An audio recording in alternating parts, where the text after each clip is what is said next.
of a three-game series, and for the first time in Dodgers history, we can say, let's send it out to Sacramento. Steven and EK, take it away.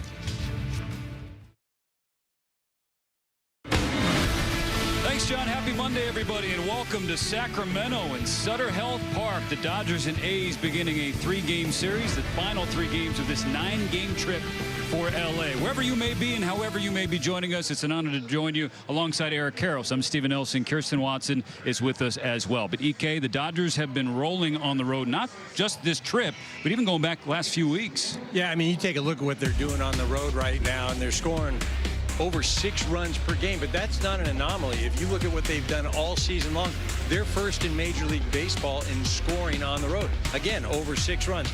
Everybody's been doing it. They've been hitting with runners in scoring position last few games, hitting home runs, but just contributions from everybody. And they're now a season best 24 games above 500, facing an A's team that's a couple games out despite being below 500 because the American League West has been struggling all year, everybody seemingly. Well, you talk about the American League West, you can talk American League in general coming into today. Only 4 teams over 500. The A's right in the thick of things. They're a little bit set by injury, but they're trying to get right. Well, the Dodgers looking for a win. All they have done is do just that when Eric Lauer has pitched. Eric Lauer is coming off a great outing in his last, not start, but his bulk appearance. Through 6 innings against the Twins, did not allow any runs, no hits. I mean, he was really good. Threw more fastballs than he had, and it'll be interesting to see if he uses that same attack against the A's this evening. And pitching in a hitter's paradise. Speaking of hitters, the Dodgers getting a big one back to boost their lineup. For more, let's check in with Kirsten.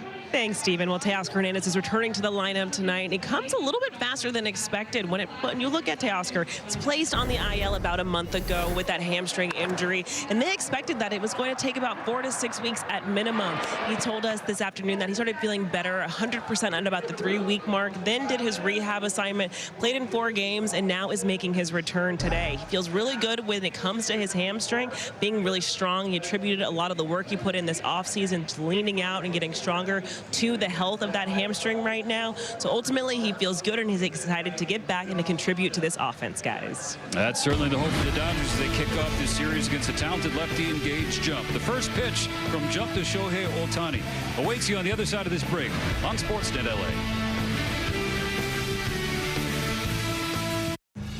There are trucks,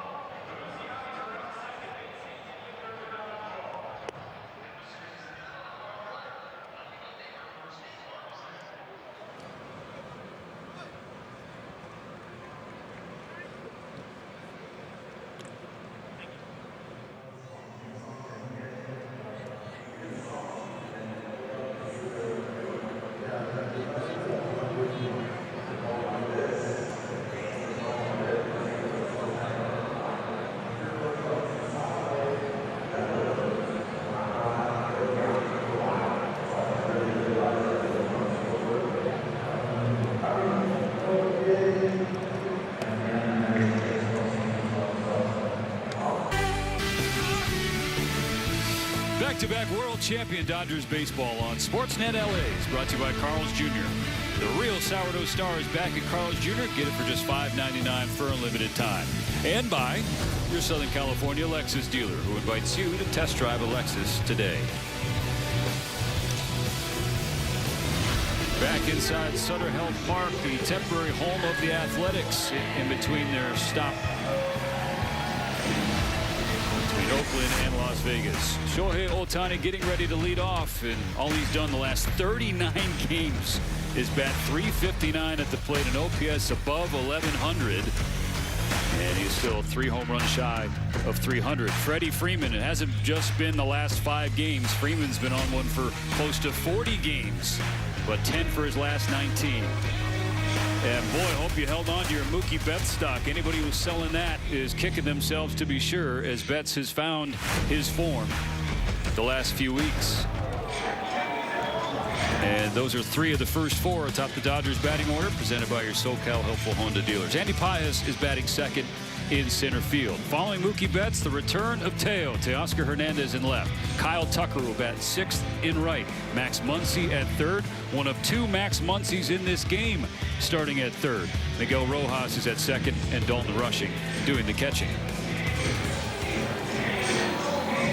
And now we'll get our first look at Gage Jump in person. The 23-year-old from Orange County, bringing in a 12-inning scoreless streak into his 7th start of not just the season, but his young career. Well, you take a look at those numbers right there. 35 innings. He has yet to allow a home run. That's pitching in this ballpark, and he also pitched in Las Vegas. So there's something to be said about that. Guy's got a pretty darn good arm, and he knows how to pitch. His most effective pitch is that fastball up in the zone. That's what he likes to live on. He'll throw that slider too as well. He's got reverse splits. Eats up right-handers. Left-handers have a little more success, but look for that low release and that ride on the fastball. Look for a lot of sliders as well. 35 1/3 innings. Opponents batting below 200 against Jump. And again, to this point, has not allowed a single home run. Take a look at those reverse splits. Ohtani swings at the first pitch, and that's going to tail out a play foul for strike one. We're underway in game 1 of this interleague series.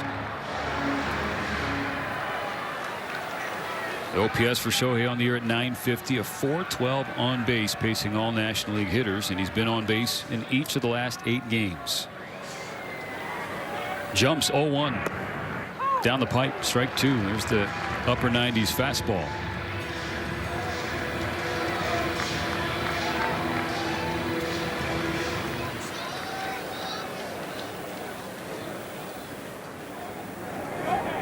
Jumps 0-2. Hook slowing away. It's not just the arsenal, the velocity, or the stats for Jump so far, but folks in the A's organization praising his moxie and his makeup. Takes a breath before coming home with a 1-2 pitch.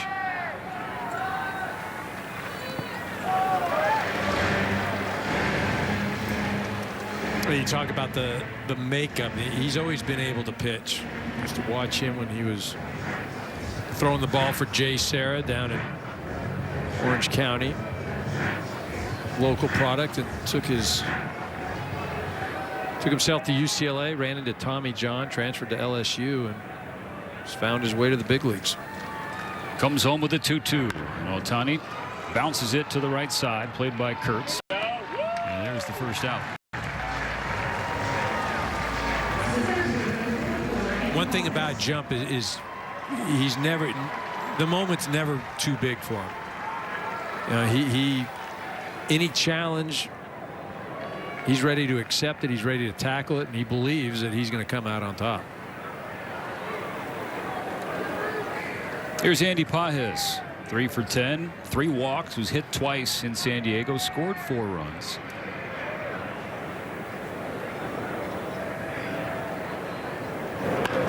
First pitch, grounds it into left center field.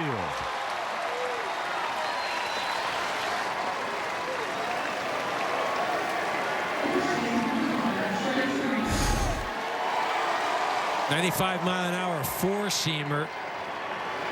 Didn't get it quite high enough, and Andy not waiting around at all. Very aggressive and able to fire that at 103 back up the middle. Gets on for Freddie Freeman. The Freddie chance here at Sutter Health Park. It's like Dodger Stadium or perhaps Camelback Ranch.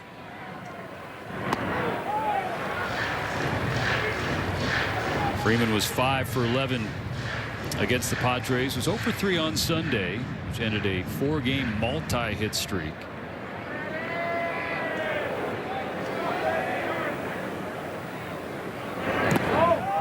Had 2-0. Even still, the last 5 games, 10 for his last 19, 4 doubles, 4 stakes, 4 walks. Huge walk yesterday, although you said he didn't get any hits. He had that walk against the Padres that really flipped the game. Takes a rip at the 2-0, fouled back. Yeah, controversial non-challenge from Didon, the Padres backstop. And Freeman, the Dodgers weren't going to complain about that. Gave him a 2-1 lead right in front of Mookie's 2-run single, which proved to be the difference. Yeah, just a great at-bat, eight pitch at-bat.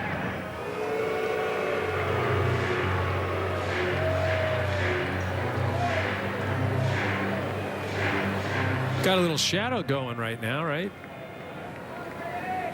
Probably fun for you hitters. Well, I was just thinking that's just so minor league, right? Like that's what you're living in. You go to a town and get the first 3 or 4 innings and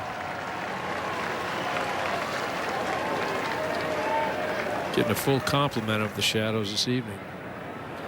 See the flags blowing in right field. They picked up just to where they were during batting practice. Freeman pulls strike, or another one foul on the first base side, 2-2.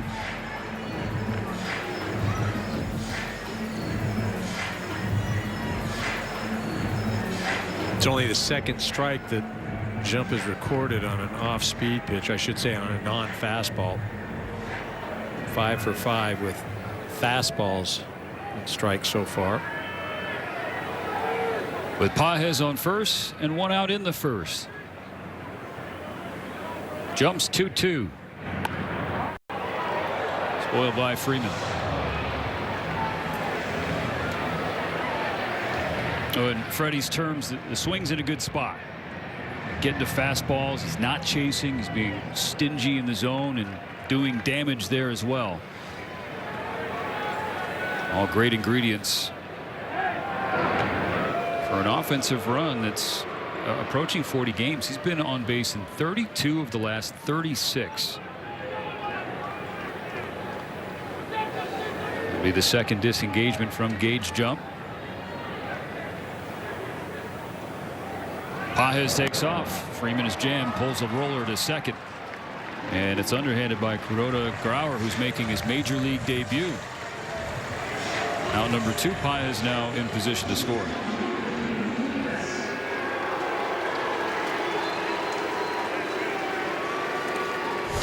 Mookie Betts.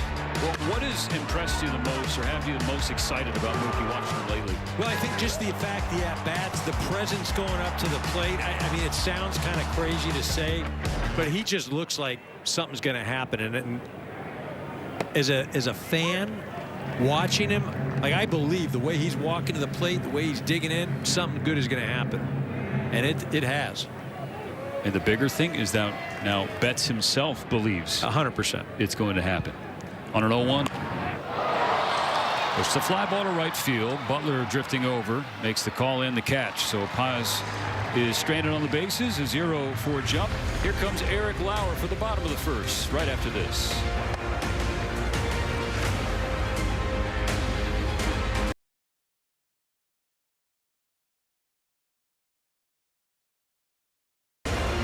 Jack.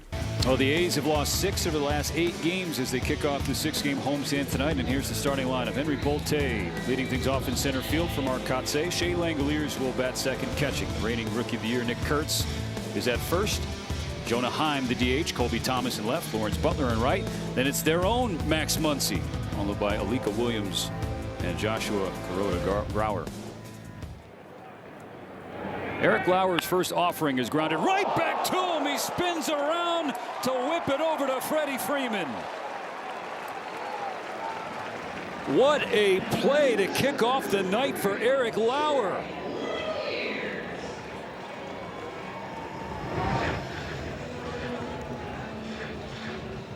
Came in at 90, went out at 100. Just typical pitcher fielding practice.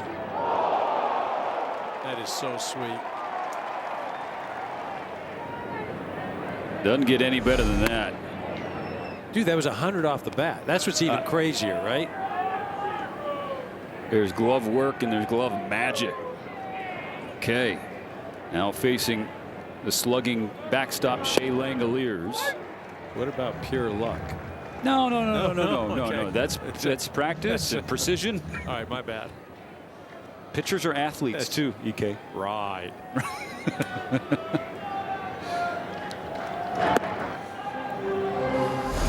Langoliers with 19 home runs the first 76 games.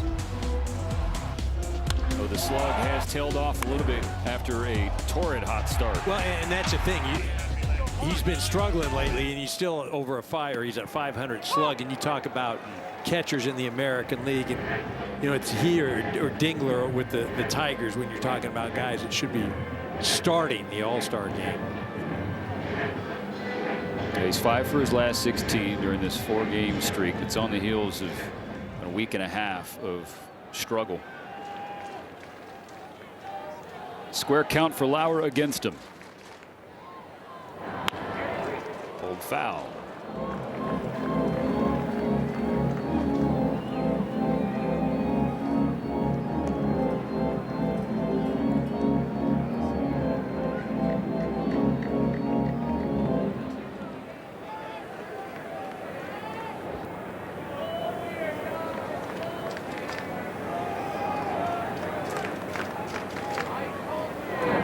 Another 2-2. Fly to left center. Pye has waited a moment and has out number 2.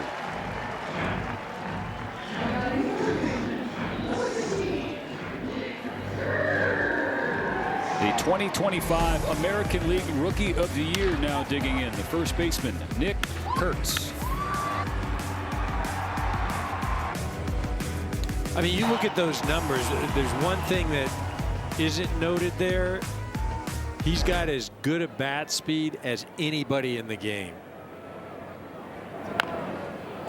Nubs one down the third base line. Lauer throws it away. Rojas backing things up, and Kurtz is never interested in going to second base. So a guy who's pacing the AL in home runs hits one, I don't know, maybe a foot into the dirt. Dribbles halfway up the line, and he's got a 2-out infield single. Well, that's the thing. I mean, that ball 54 miles an hour, and it's a base hit. And Bolte, the leadoff hitter, hits one 100 miles an hour, and Lauer spins around, no look grab. This game is not fair.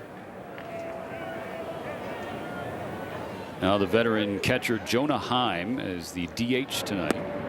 Waves at strike one in his second stint with the A's.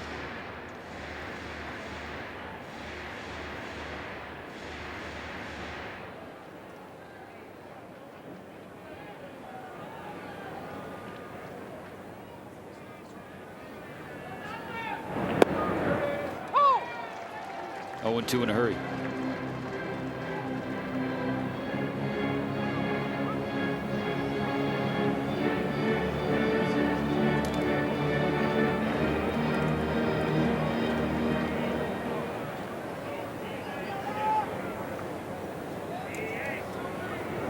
Dodgers already faced Heim earlier this year. He's with Atlanta previous. Lauer needs one more strike to wait at least one more.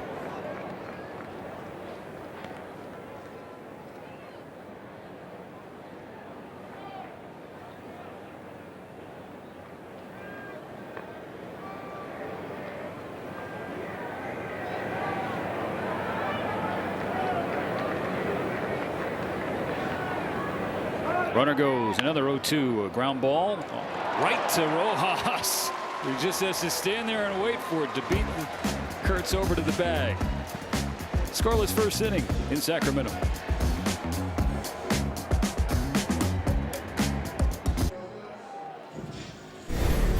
Teoscar Hernandez playing in his first game with the Dodgers since May 27th. He was trying to hustle out an infield hit. He injured his hamstring. Hit the injured list for several weeks, and now he is back. He leads off the top of the second for the Dodgers in front of Kyle Tucker and Max Muncy. Lays off a slider low. First pitch from jump. And you wonder how antsy Teo might be in his first plate appearance in his first game, able to stay away from the breaking ball. And another 4 rehab games with the Oklahoma City Comets. Hits in 3 of them. 3 for 14. All 3 of those hits were home runs. Ahead 2-0. Lines one right back to jumping off of him. A brilliant effort at short, but not in time. Alika Williams with a terrific play to even make it a play at first base. But a hit in Teo's first plate appearance back. I mean, a lot of crazy things right there. The first thing is, you know, Teo hits the ball well, but right when he's back, he's sprinting as hard as he can down to first after a hammy. You're just like, you got to be kidding me. Williams makes an unbelievable play. I didn't think he had any chance. The spin and throw all at one motion. Elite body control. I guess the hammy's all right, huh? That was a nerve-wracking play on a number of different fronts, but Hernandez aboard leading off the second. Now Kyle Tucker. I mean, just why don't we steal a bag right now too? He won't. Let's get it all out of the way. Well, he picks up right where he left off, EK. With the time he got hurt, he had a 7-game hitting streak going into that night. So Teo 10 for his last 26.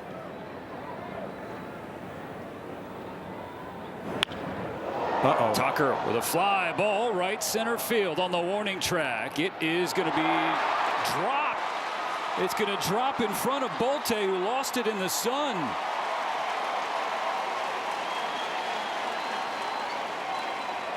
So this is one of the things that, you know, whether it's here or it was super prevalent in Las Vegas, everybody thinks about the ball just flying out of the ballpark. That's not the big issue. The big issue is guys just lose the ball in the sky. And it was, I mean, it was crazy in Vegas. It happens here. We just witnessed it. Bolte never saw that thing. Butler was there to help pick him up, but Dodgers on the corners with no outs in the second for Max Muncy. Fastball down the pipe and strike one. Muncy hitting .263, 16 home runs, 35 ribbies. Max Muncy at the plate. Max Muncy at third base. Battle of the Muncies. Same name, same birthday, 12 years apart. Both drafted by the A's. Both primarily at the hot corner. Both starting there tonight and batting 7th there tonight. And one of the things also early on, jump we showed you, reverse splits, really good against right-handed hitters. 3 hits so far in this ball game. 2 of them right-handed hitters.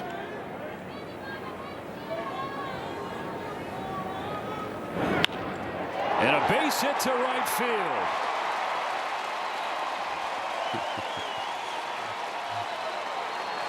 RBI single for Max Muncy. The one wearing blue.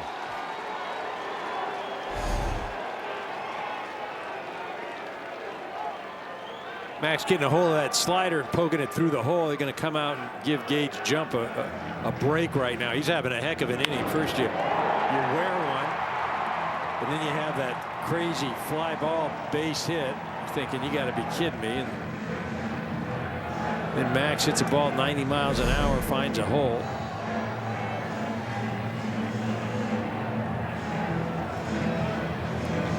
Let's listen to this quick word from Cerritos Auto Square. The Cerritos Auto Square sells so many cars because they have low prices, and they have low prices because they sell so many. And a frustrating thing too for Jump, and a great job by Max Muncy. He was down 0-2.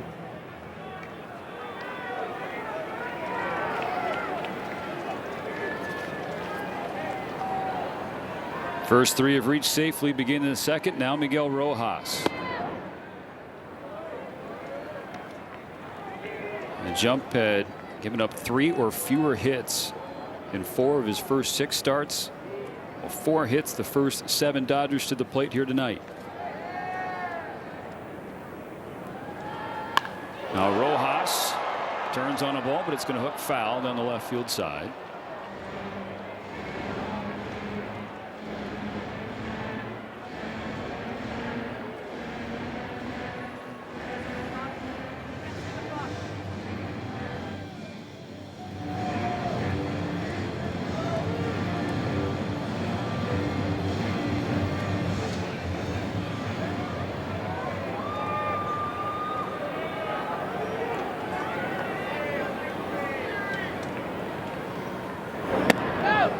Up and away.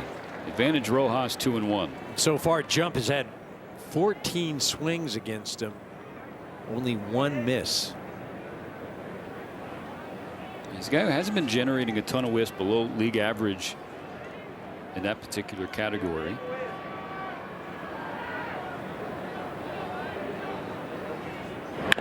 Rojas bounces a ball towards short. Williams to Kuroda Grauer.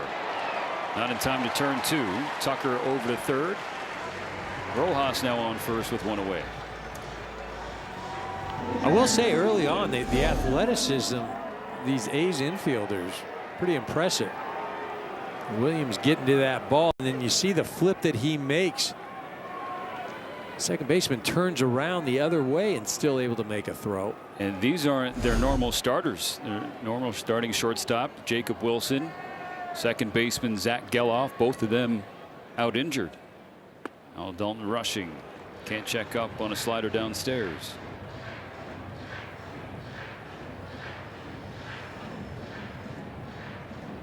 First action for Rushing since Saturday when he hit his 9th home run of the year.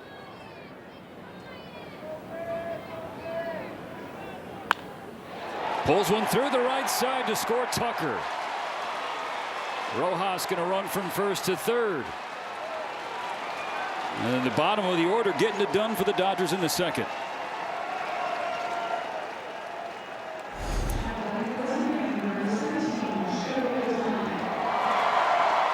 Rush doing a nice job of just kind of extending those arms, getting them out there, and then flipping that ball to right field for an RBI. You know, you go back the other day, and you know, Rush had taken a swing. He was kind of grabbing his side, and you're thinking, oh no. And later hits a home run, big base hit right there.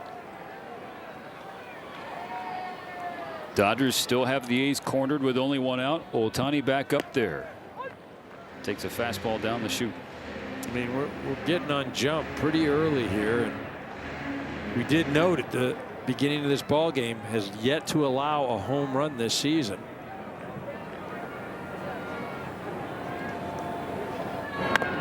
Oh boy. Heads up Kotz. Everybody in the A's dugout all right. I almost feel like he wants to laugh about that swing. But that's a crazy thing, is he can take a swing like that, the next one might be over the trees.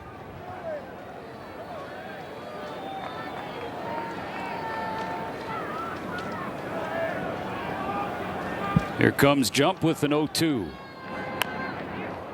Ohtani just throws the bat out there to stay alive. Little things from Miguel Rojas are ready to start. Bottom of the first, getting over to back up Lauer's throw over to first base, and then they're going from first to third with Ohtani coming to the plate, getting to third base with less than 2 out. I mean, you nailed it, Nelly. You're right on top of this.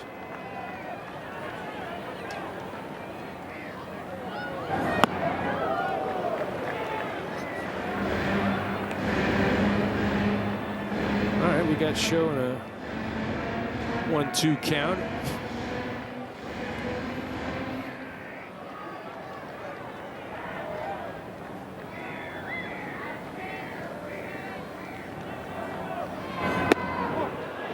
Right on the corner, call the ball. Shea Langoliers taps the helmet to issue an ABS challenge powered by T-Mobile. Both of return, the batter is out. Athletics retained a 2 challenge. Oh, a successful one for Langoliers, and it gets Jump a big strikeout of Ohtani. An excellent pitch by Jump, just freezes Shohei, puts it right on the edge. Paez singled on the first pitch he saw back in the first, back to the plate in the second with runners on the corner.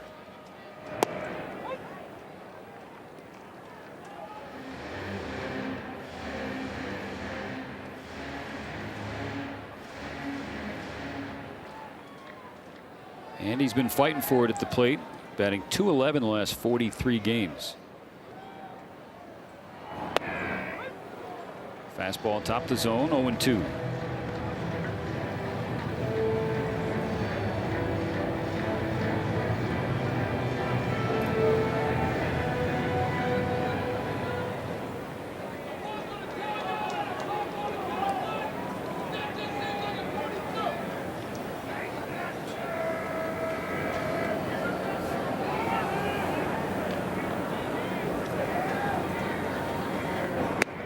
Down on 3 pitches. So jump strands a pair, but the Dodgers already plated a pair. Max Muncy and Dalton Rushing with a couple of RBI knocks to right field to give Eric Lauer an early lead.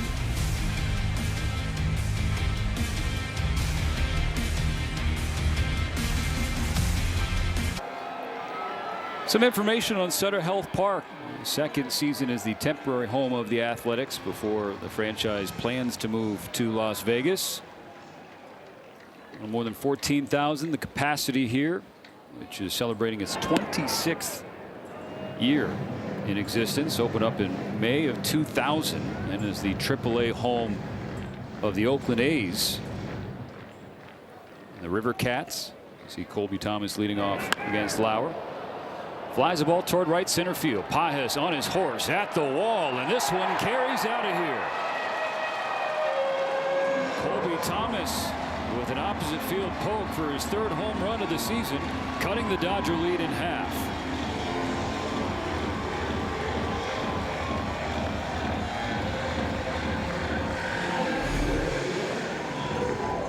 Lauer just floats his curveball.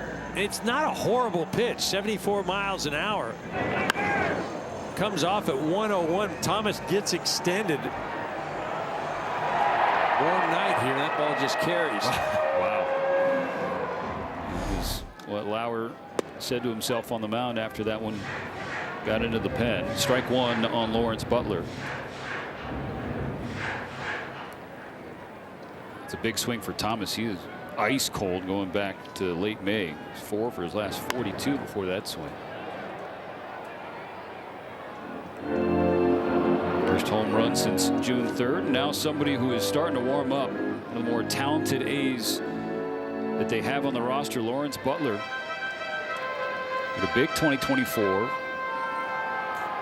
Really struggled last year and had a brutal start to this year, but he's turned it around this month. Lauer sits him down with a slider. First K for Lauer. 1 gone in the second.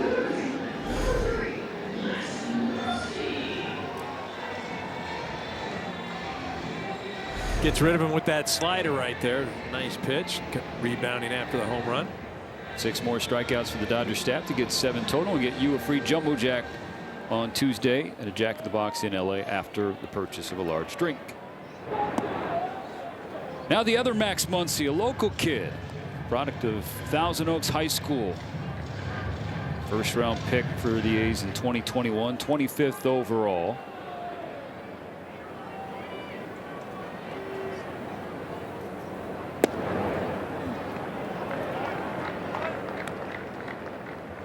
Played alongside the IL, the shortstop here, the A's, Jacob Wilson, both at Thousand Oaks. They played for Jacob's father, Jack, off the bag and over the other Max Muncy. Baseball, man. You got Max Muncy facing Max Muncy in the major leagues for the first time. Same name, same birthday, same position and spot in the batting order. And the more junior Muncy is making the elder work out there. And I say in the major leagues, they have faced off in the minor leagues. That was in August of 2024 in AAA. The A's Muncy was playing for the Aviators in Las Vegas, while Muncy was rehabbing with the Comets of OKC. And this Max Muncy said at the time, the A's did, it was awesome. It felt like it was a long time coming. His family, especially his grandparents, were following the Dodgers Muncy since he was at Baylor. So he's been hearing about this forever, as you can imagine, especially growing up in Los Angeles. So Muncy starts his baseball career with the A's, now made a name for himself with Los Angeles, and sort of the reverse for the other Muncy. An LA kid now trying to make a name for himself with the A's. Williams flies it to right, sinking fast. It'll bloop down for a hit. So we've seen 3 balls, actually 4 so far, that haven't been hit all that hard, but base hits. We've seen the fly ball that got lost. We've seen that one right there, the ball that hit the bag, the Nick Kurtz full swinging bunt. Yeah, it's been an odd first couple innings against Lauer. I mean, if I'm a pitcher right now, I'm thinking, man, we can't get out of this place fast enough. And the StatCast metrics say that Sutter Health Park has been the most hitter-friendly park in the big leagues this year. Last to the order with the second baseman Josh Grauer, who's making his major league debut.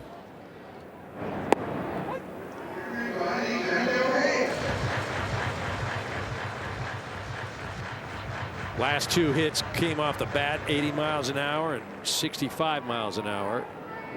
Again, the first recorded out for the A's, 100 miles an hour backhand stab by Lauer. Lauer against Grauer. Here with one out in the second, the Dodgers leading 2-1. A tying run in scoring position for the A's.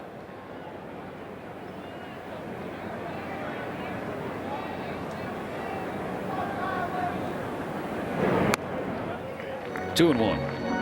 Grauer, a New Jersey kid, born there, grew up there, and started Rutgers.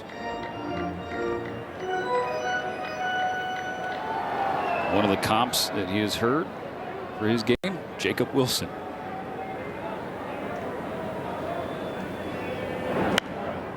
Two and two. Another infielder that came out of Rutgers, had a long career, spent some time with the Dodgers, 2 different stints. EY, Eric Young, also played football there as well.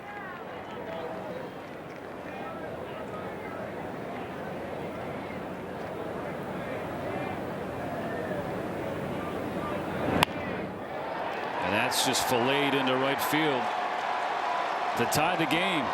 First major league hit for Grauer is a game-time RBI single. A's are going to want that baseball, and understandably so.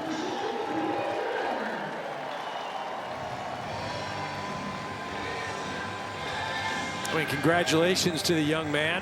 He's holding in line with the 2 previous hitters. We have now 80 miles an hour, 65 miles an hour, and that one came off the bat at 71. If you're Eric Lauer right now, you're just shaking your head.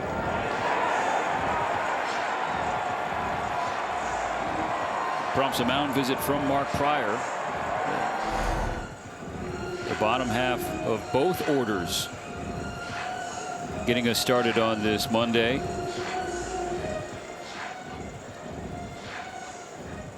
Morongo would like a word.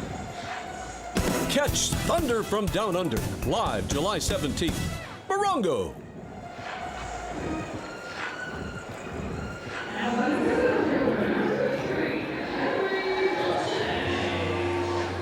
So the ball game reset in a hurry. 2-2 in the second. Top of the order now with Bolte.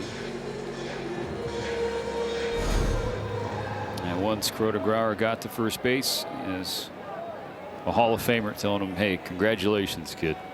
Welcome to the show.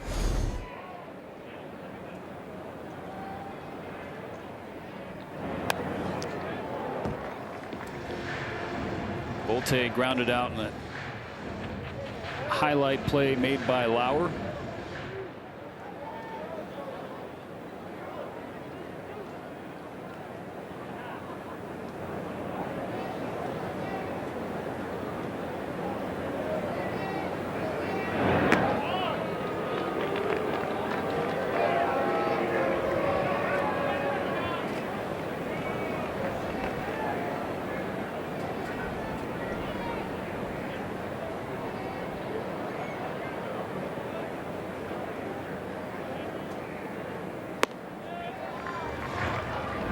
Last outing for Lauer was brilliant in Minnesota. Those 6 shutout, 6 no-hit innings following Will Klein, the opener. No opener tonight. The first inning is the frame that's given Lauer the most fits throughout this year, but he got through it cleanly today. It's in the second where the A's are putting up the runs. Softly hit to short. Here's the turn, not in time, and so the A's take the lead.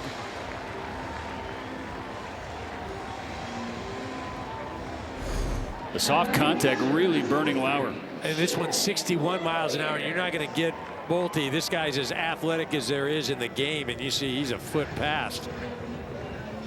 But you're not kidding. I mean, that's 4 in a row now. I mean, that came off at 61. I mean, we've got four balls that 120, 180, 250 miles an hour combined. 4 balls, and they're all either hits or run producing. So the Dodgers now trailing 3-2. Ball 1 sails upstairs on Langoliers. You didn't come to Sacramento thinking you were going to see a normal baseball game, did you?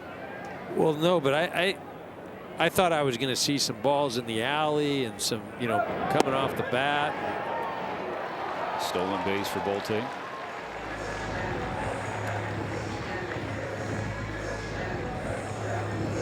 I mean, we're just working on placement right now.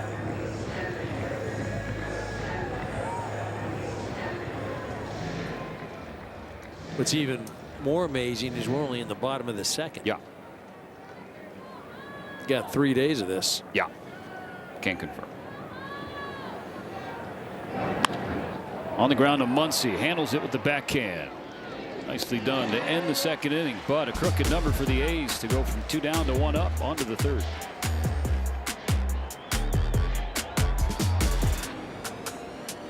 Fans can bid right now on incredible memorabilia and exclusive Dodgers experiences, all while supporting programs that help young people thrive both on and off the field. Scan the code or visit Dodgers.com/auction. Through 2 innings, 5 combined runs and 10 combined hits, but only 5 baseballs that are hard hits, and 2 of those 5 are outs. Ball 1 to Freddie Freeman. It's Freeman, Betts, and Teoscar Hernandez due up for the Dodgers in the 3rd, trying to punch back.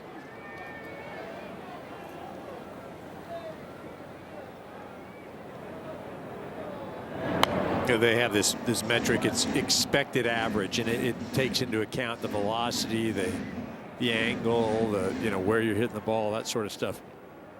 Through 2 innings, the Dodgers' expected average is 198. The A's is 228. Combined, we already have 10 hits. Breaking ball misses inside, tried to sneak it through the front door. Freddie 0 for 1, grounded out to second base in the 1st inning.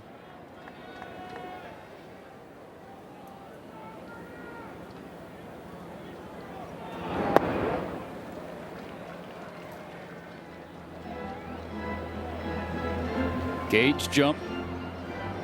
Jay Serra and San Juan Capistrano. One of the young arms that has the A's organization excited about the future and the present too. Ready, can't check up. That fills the count. Would have been ball 4. Instead it's 3-2.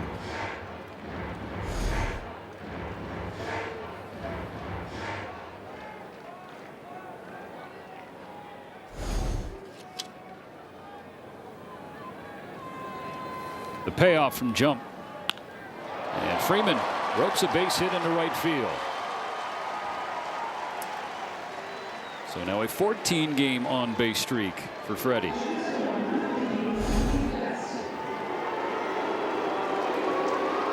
Now we're playing some big league baseball. That ball came off the bat at 94.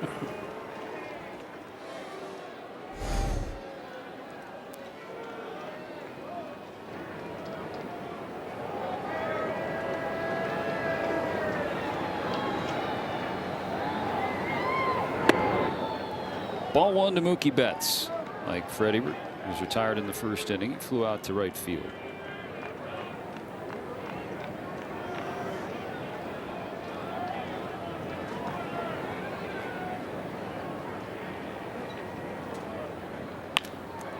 Ground ball to short. Should be 2. And will be 2. Taylor made 6-4-3 double play.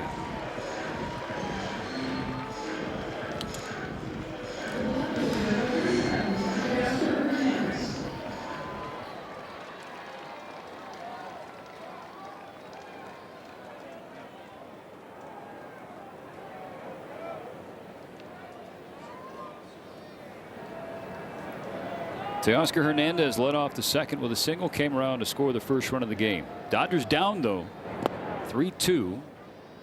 Action-packed second inning.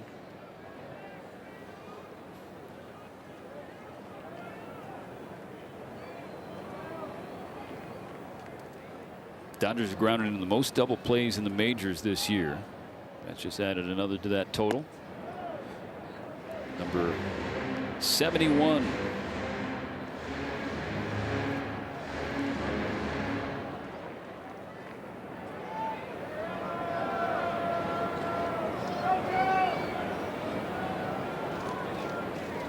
The 2-0.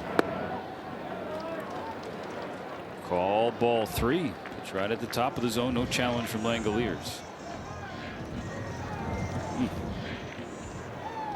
Again, though, the situation doesn't call for it. Down the middle, 3-1.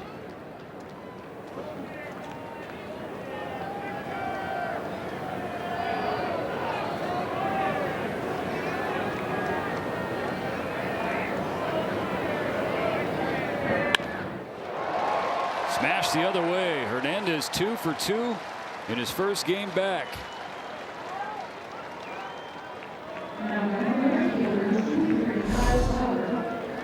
Teo not messing around, right? One ball off a jump, and then that one 103 in the right field. Even before he went out on the rehab assignment, he was taking batting practice back home in Dodger Stadium, and he was hitting the ball so hard and so well that even his teammates around the cage were oohing and eyeing.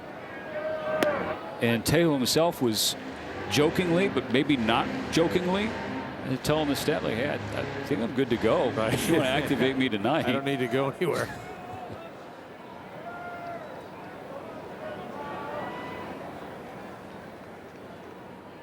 The 0-1.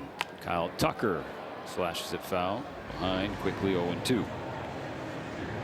I was thinking we were going to see a lot of gappers, a lot of running the bases as far as doubles and triples. So far this evening, 12 total hits, right? Only one extra base hit. And that was the home run.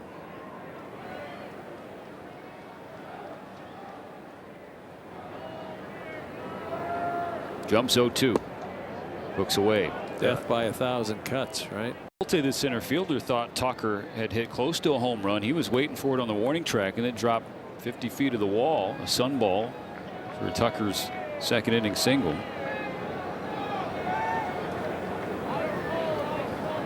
On a 1-2 from Jump. Tucker takes strike 3, a curve on the outside corner. So the Dodgers have a couple of hits in the third inning, but nobody home. Still 3-2 A's.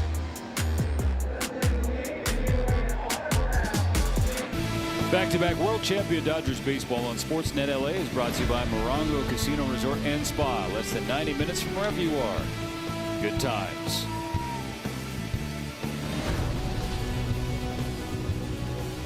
Beautiful Monday night in Sacramento. The Dodgers first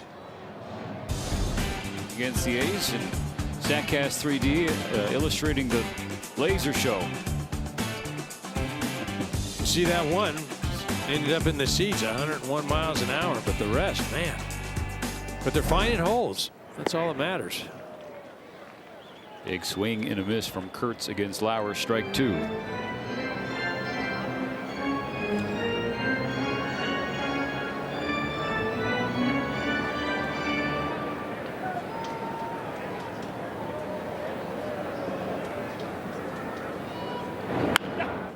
A roller to Freddie. Tells Lauer he has it, and he does. One out. The Dodgers scorching hot on the road. They've already wrapped up a winning road trip, winning 5 of the first 6 games, but they've won 19 of the last 28 games away from Uniqlo Field at Dodger Stadium. Meanwhile, the A's here at Sutter Health Park, it's been a struggle for them. They have dropped 15 of 22. Yeah, hey, look, the A's, they're in a tenuous situation, right? They're playing a lot of games here and a few in Vegas. And, you know, then you mix in the road trips, obviously, and it's not ideal, but they're making the best of it. Like we talked about earlier, only 2 games out of a playoff spot coming into this evening. Ball and a strike on Jonah Heim. I mean, Mark Kotze's done a great job managing this team. A lot of young players and a lot of injuries. And the reality is this pitching staff is not experienced in what he's done and you know, guiding this organization the last few years through a rebuild and you know, looking to come out the other side. He's done a heck of a job.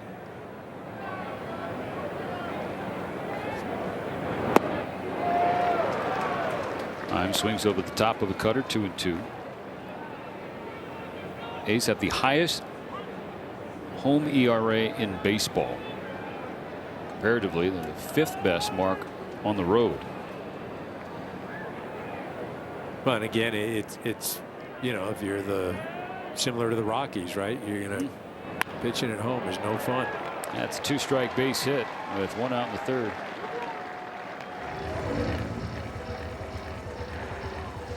So Heim aboard for Colby Thomas, who led off the 2nd inning for this. Yeah, he got a slow curveball about 75 miles an hour. It wasn't a horrible pitch, but you got to give credit to Thomas. He went with it. He drove it to right center, and that ball just continued to carry. That was a rare 2-strike hit against Lauer. Since joining the Dodgers, opponents were hitting 106 in 2-strike counts against him. Ball 1 up and away.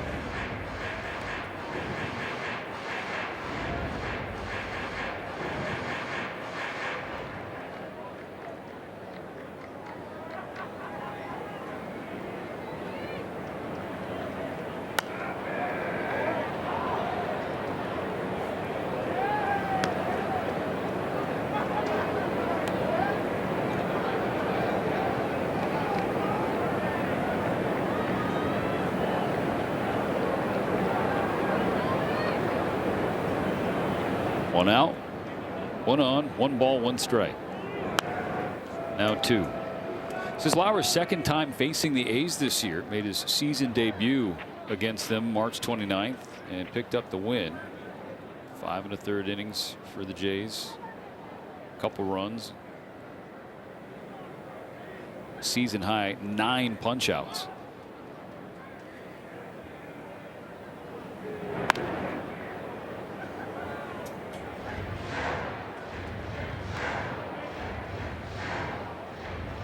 Thomas so far has seen 4 pitches. 3 of them been the 4-seamer, 1 cutter. Bet that he is not going to get a curveball this time. Be shocked if he does.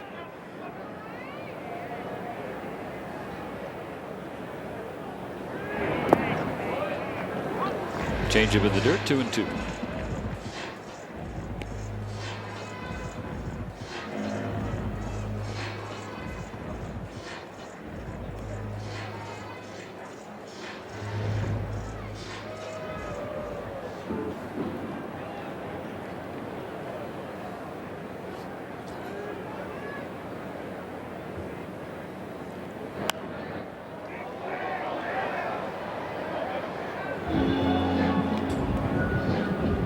Another cutter there. Again, staying with that hard stuff outside of that changeup he threw in the 5th pitch. Like we said, we talked about, you know, the curveball has been effective for Lauer as he's come over to the Dodgers. But that's the pitch that Thomas hit out in his last at bat.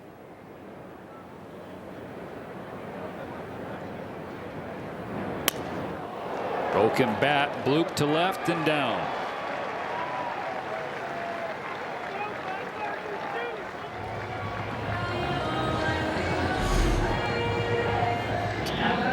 Again, another one of these blooper base hits, and he actually hit that ball twice. Yeah, hit that ball twice on the first on the near the handle part of the bat, and then it's almost like the ball travels down the bat, and then he hit it again.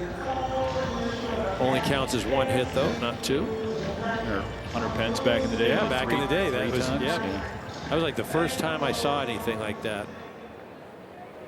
Camera work was unbelievable. So back-to-back hits against Lauer with 1 out in the 3rd. The Dodgers trailing 3-2. Butler with a ground ball to second. Rojas has 1 play. That's at first. 2 gone.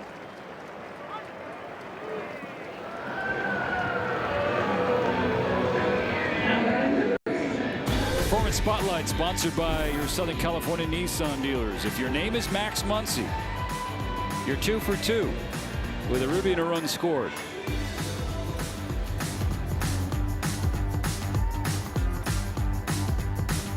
Better be 2 for 3 after this. We're maxing the Muncies. We're looking for content, right? Let's be honest. It is the name of the game these days, for better and worse. More often than not, worse. Nissan's going to save us with this word. This Dodgers broadcast is sponsored in part by your Southern California Nissan dealers. I wonder if that's part of the conversation your former teammate Bobby Crosby, the A's third base coach, is having with the Dodgers' Max Muncy at third next to Jonah Heim. Yeah, Bobby, a former Rookie of the Year, 2004 with the A's, a teammate of mine. Great kid. Now I can't say that. You can't say that anymore. Man. Second and third, 2 out. Lauer to Muncy. Inside.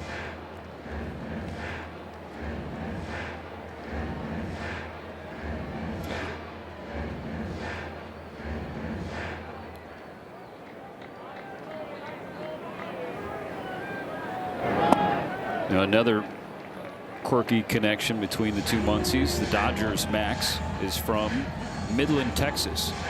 The A's AA affiliate in Midland.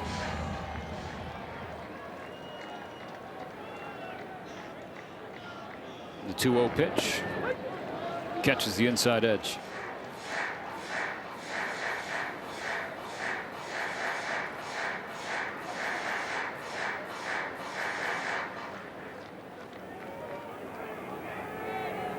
Can you put up?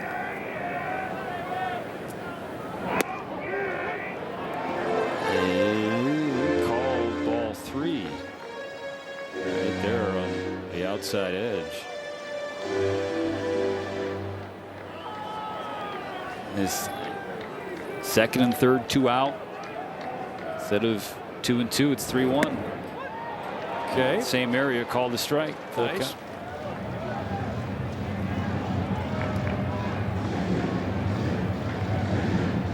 Living on the edges with these pitches. Need one more.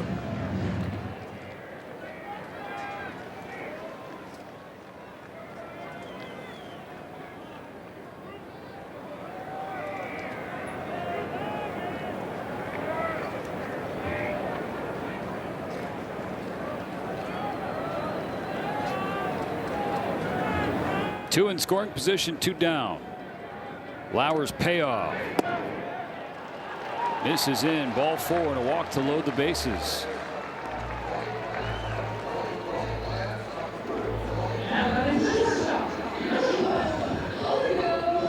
Third appearance should have been over. Instead, the inning continues.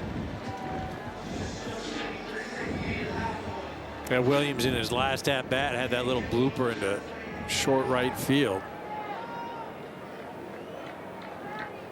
Dodgers playing relatively straight up. Fouls away a strike. Williams, another Southern California kid, San Diego.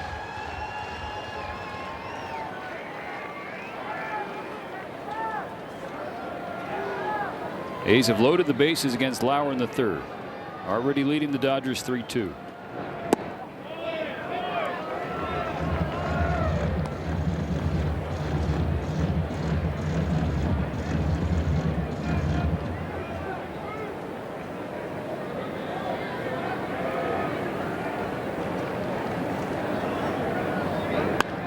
Ground ball right back to Lauer, and he stops it again, knocks it down, and makes the play to leave them loaded in the third, keeping the Dodgers within a run.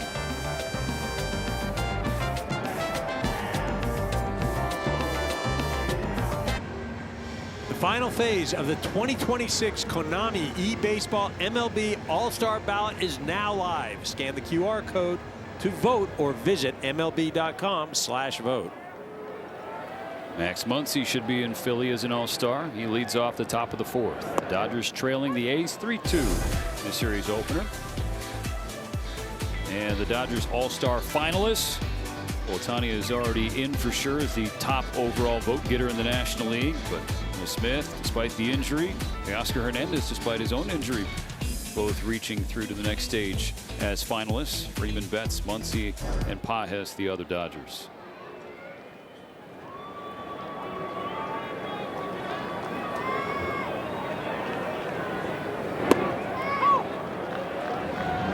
Breaking ball in the outside corner, 0-2. Muncy 1 for 1, drove in the first run of the night. An RBI base hit in the second.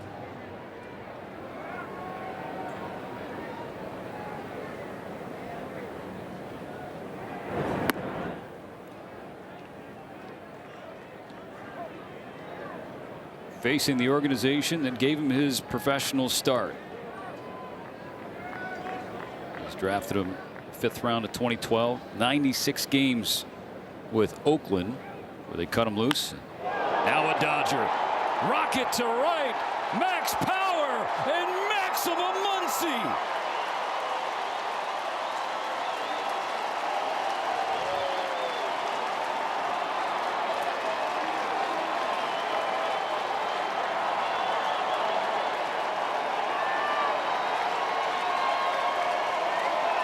Home run number 17 this season ties the game at 3 after flying 422 feet.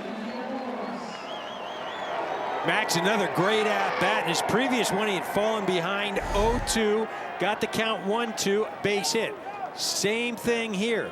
Down 0-2, gets to 1-2 and launches. Gage jumps. First home run allowed the big leagues.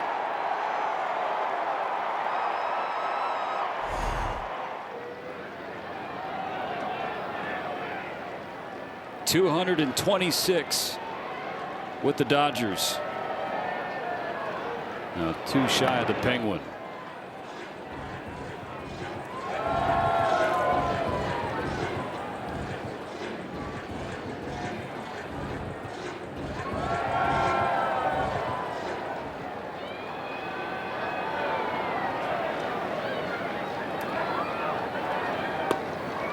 I mean, you would think you have 15. Well, we got 15 hits, 2 home runs, and only 6 runs scored total. Man, I feel like there should just be a lot more scoring so far. And then again, we're only in the top of the 4th. Rojas to left, carrying back toward the wall. It is down in fair territory. Digging out for 2. He will have it.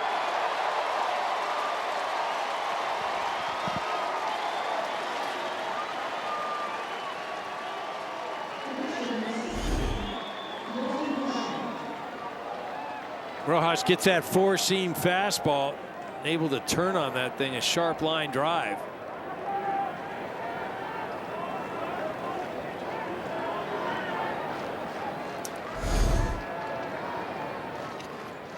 Third extra base hit of the evening, 13 singles, 2 home runs, and that double by Miguel. Well, the Dodgers entered this 4th inning without an extra base hit since the 9th inning Saturday. It was a Pages double off a position player, and then boom, Muncy home run, Rojas double. So now they have an extra base hit streak. The 1-0 to Dalton Rushing is in there.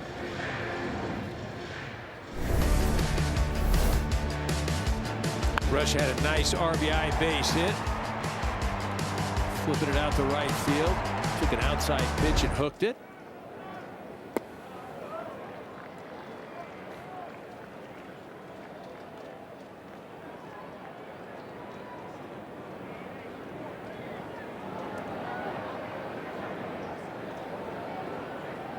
Rushing ahead, 2 balls and a strike.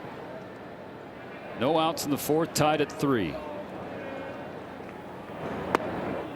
Big swing, big miss, 2-2. The bottom 5 in the Dodger lineup so far tonight, 7 for 9.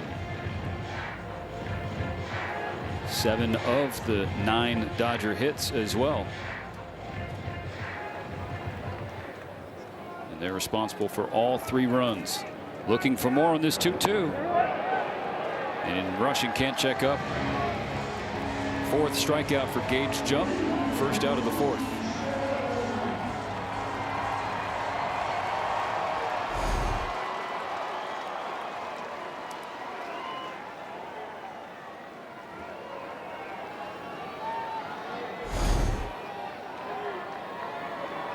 Yeah, 14,000 plus here at Sutter Health. Looking for a loud noise from this man. Ohtani waves at a slider, strike 1. He's 0 for 2 to start this series.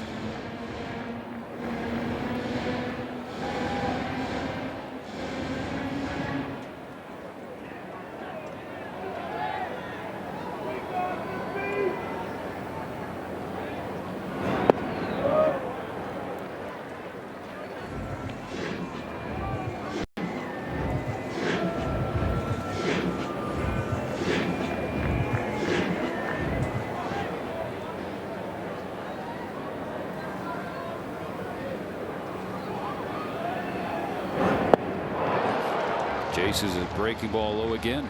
1-2.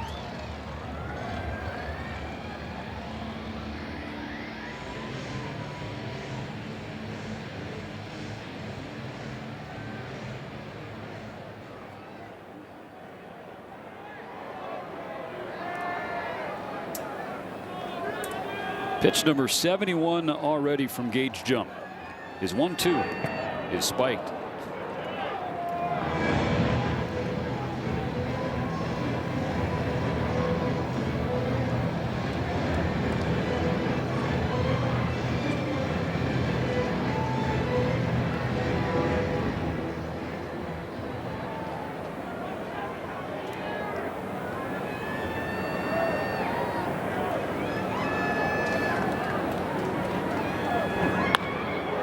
Pulled to the right side into the glove of Kuroda Grauer.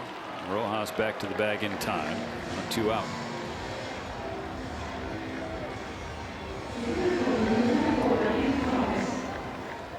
Not hit all that hard, 85 miles an hour, and Shohei battled. Andy jumped on that first pitch he saw of the ball game for a base hit.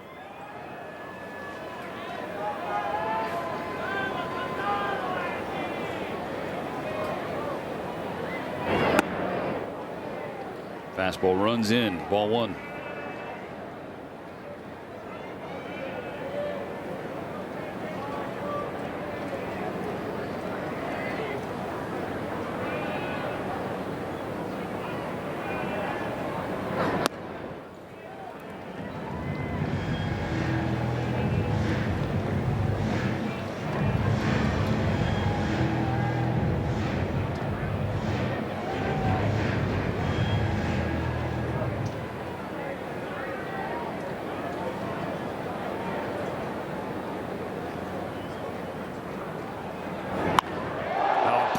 Hangs back and lifts a towering drive to left field and gone.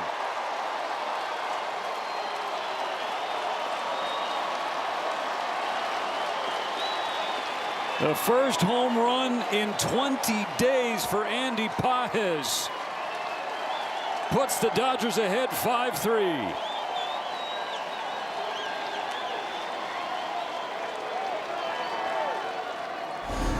Andy reminding everybody what he did for the first month and a half, and that is just absolutely dominate. Gets a 2-0 slider. Puts this thing way back in the seats. Remember, Gage Jump came into this evening having not allowed a home run in the big leagues. 35 innings pitched. Dodgers have tagged him for 2.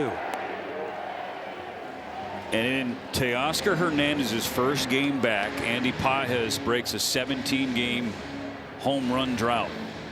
We were talking about that on the way to the yard today, how big that could be for Pages to have his mentor back in the lineup and in the clubhouse every single day.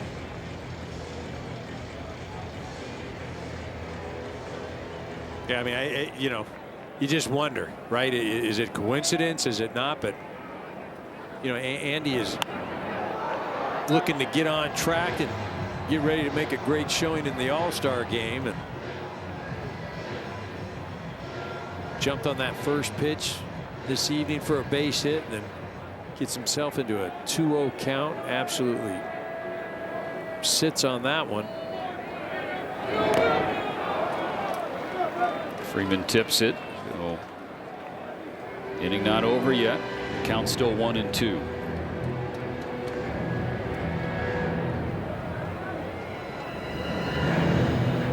Last 5 starts, Gage jumped at 4 earned runs and 30 1/3 innings pitched.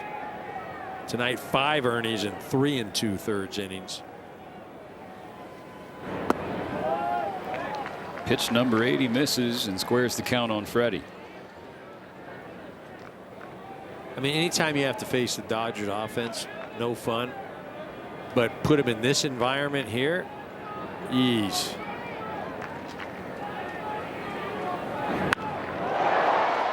Freeman to center and hangs up for Bolte, and that gets jumped through the 4th inning. But a couple of home runs for the Dodgers in the 4th. Max Muncy, a leadoff shot to tie the game, and Mandy Pages breaks said tie.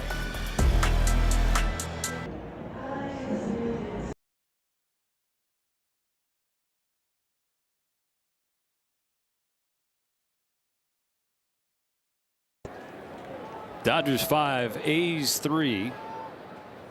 Dodgers got a couple of big flies from Muncy and Pages to turn the game around again. A lot of ball game left in Sutter Health Park. It'll be 9-1-2 for the A's against Eric Lauer.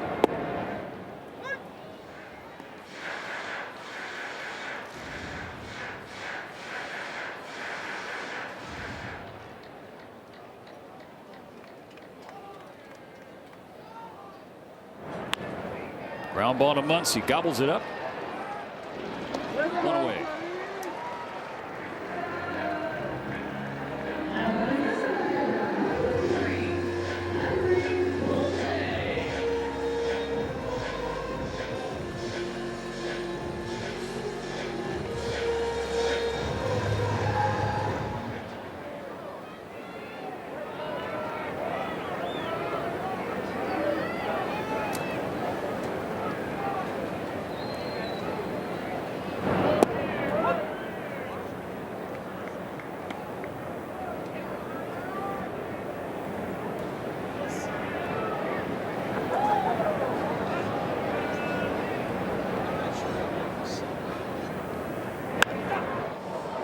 High in the air to right field.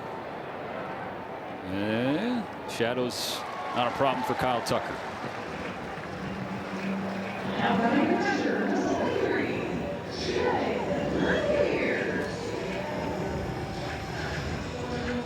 All right, so this is what the Dodgers need, right? You go out, you score a few runs, and have Eric Lauer come out, put the A's in their place, and get back to hit. One more out. Let's go.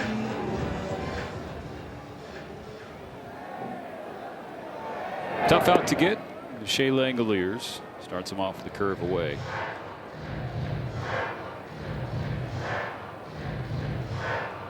Langoliers was the headliner for the A's in the Matt Olson trade with Atlanta for the 2022 season, which paved the way for Freddie Freeman's arrival in Los Angeles.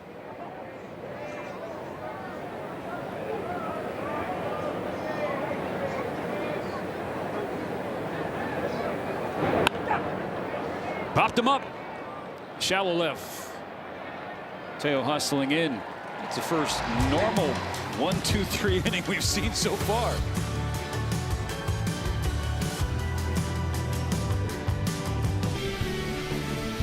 Back-to-back world champion Dodgers baseball on Sportsnet LA is brought to you by your Toyota dealers. We make it easy. 5-3 Dodgers starting the 5th inning. A lot of pitches thrown, a lot of baseballs being hit. A's have relied on mostly soft contact. The Dodgers took the lead the last inning on some loud contact. Betts puts one to center field for Bolte. 1 pitch, 1 out for Jump in the 5th.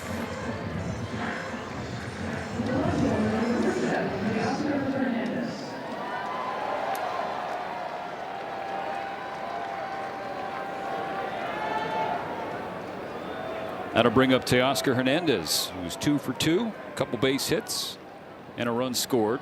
His first game since May 27th, coming back from the hamstring injury.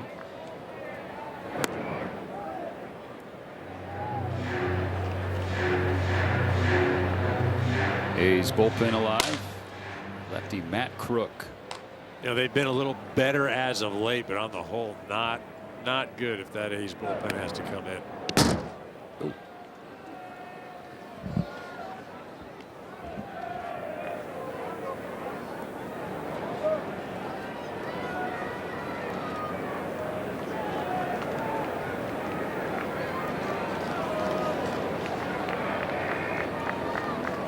The 2-0.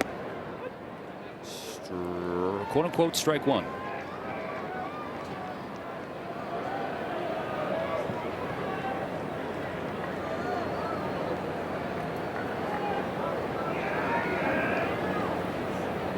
On a 2-1, Teo grounds it foul.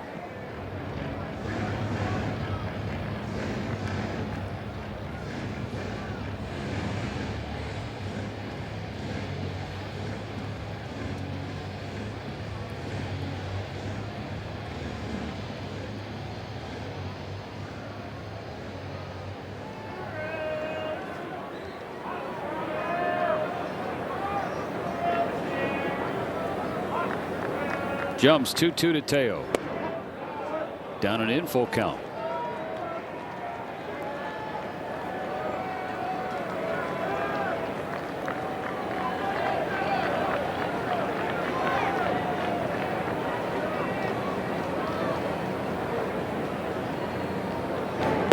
Swing and a miss, strike 3. 5th K for Jump.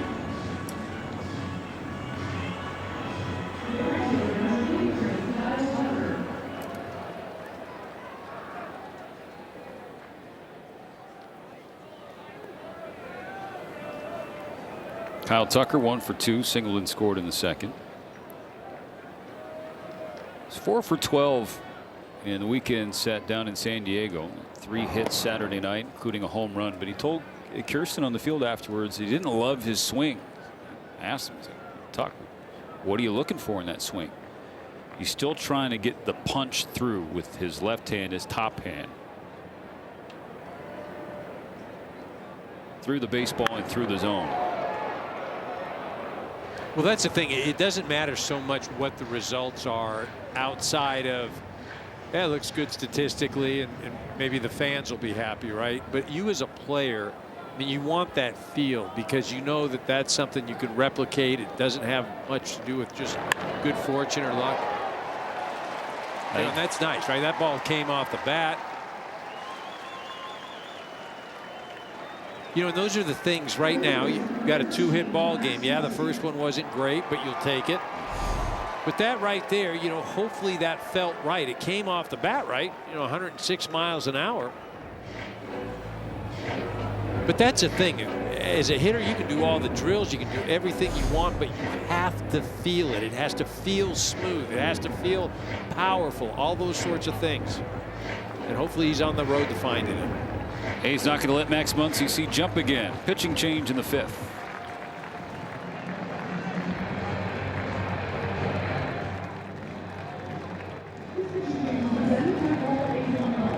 Wayback Machine. May 17, 2015, Max Muncy, the Coliseum, his first career home run off Jeff Samardzija. Tonight, off Gage Jump. That's number 226 with the Dodgers alone. Tied the game at 3, and Paz then gave them a lead. After the pitching change, he faces Matt Crook and takes ball 1 inside. 5th appearance of the year for Crook.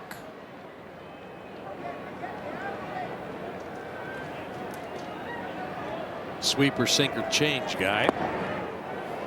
There's the sweeper, strike 1. Yeah, loves that sweeper about 60% of the time, and Most of the other time you're going to see a sinker.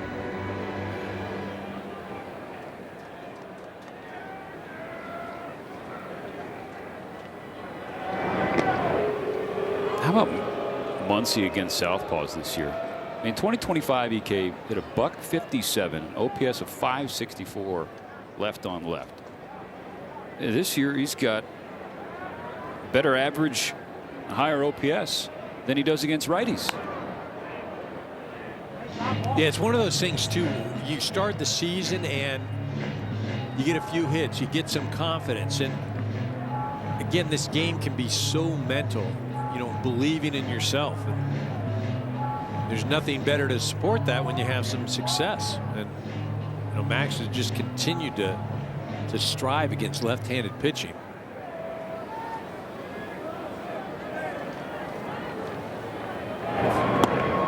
He strikes out on a breaking ball. Tucker's 2-out single is stranded. Still 5-3 Dodgers halfway home in Sacramento.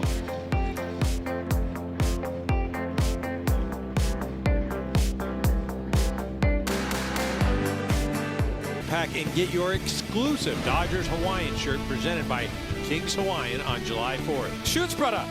Visit Dodgers.com/promotions for more information. Eric Lauer's first pitch of the 5th, grounded foul for a strike.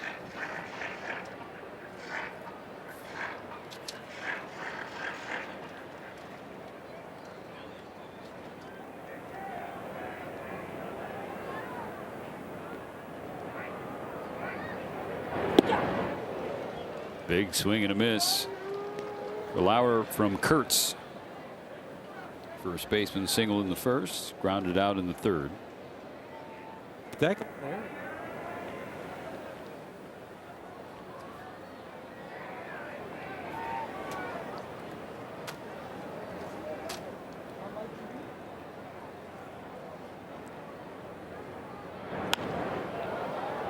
Fly to left. Tail toward the line in foul territory. Makes the catch. A little reminiscent this outing for Lauer, the one he had against Tampa Bay. Gave up 3 runs the first couple of innings and then settled in. Was able to finish 6. Yeah, I don't think though this evening is really representative of the numbers, right? I mean, he has just got doinked to death, right? I mean, 70 miles an hour, 6 balls finding spots outside of that ball that Thomas hit into right center field. I mean, he's pitched great. I mean, a lot of soft contact. And even that home run to Thomas, Lauer's reaction afterwards indicate that he was happy with the execution. Didn't necessarily think that A lot of pitchers do that. You know, they give up a home run and they're like, oh, I can't believe he hit that. But I think he's done a great job this evening. Again, and just to not let things spiral out of control. Poke to right. Tucker in front of the warning track.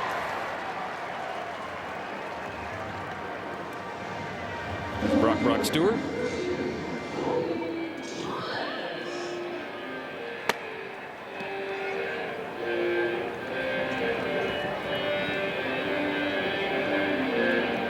Speaking of Thomas, here he is again, 2 for 2. Leadoff home run in the 2nd and a single in the 3rd. 5-3 Dodgers in the 5th.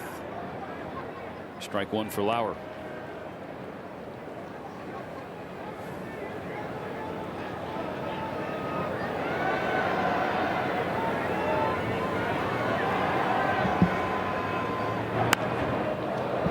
Fly ball center field. Pages waited a moment, now comes in and makes a catch at the shins.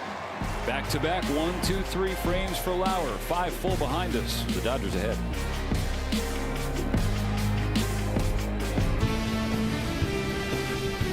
Back-to-back world champion Dodgers baseball on Sportsnet LA is brought to you by Shakey's Pizza Parlor, serving up handcrafted pizza, crispy fried chicken, and famous Mojo potato since 1954. And by Hawaiian Airlines. Hawaii starts here.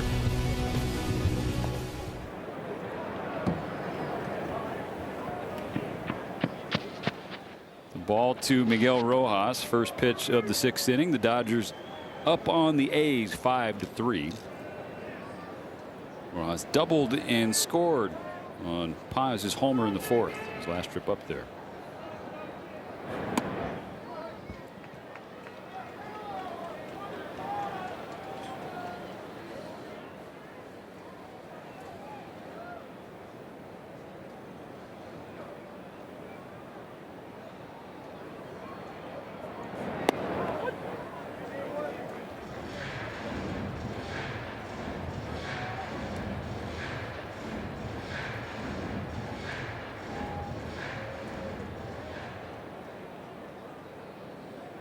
The 2-1.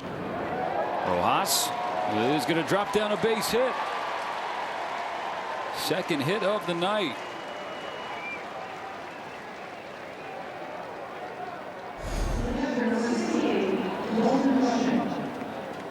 Nothing real fancy about it, just Miggy Rowe being Miggy Rowe. Getting the barrel on that ball, flipping it out there.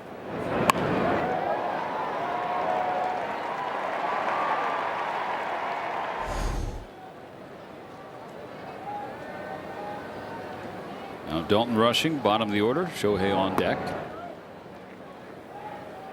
More activity in the A's pen.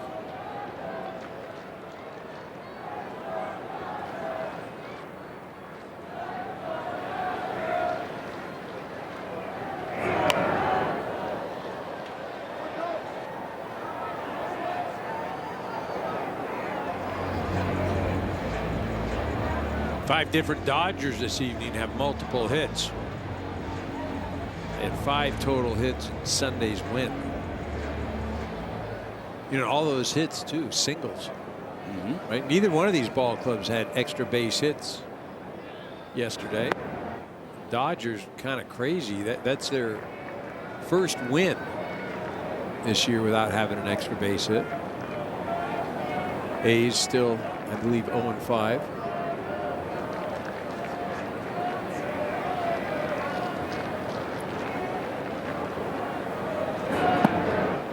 Three balls and a strike for rushing.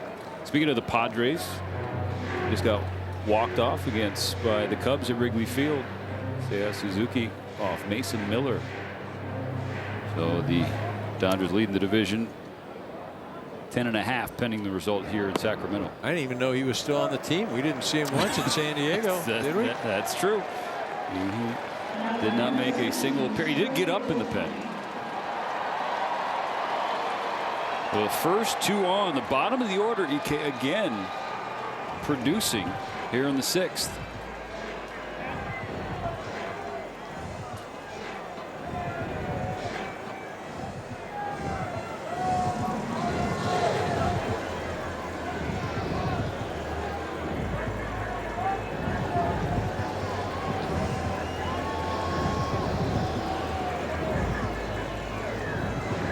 At this point, the Dodgers are just waiting on Ohtani and Betts to join the offensive fun.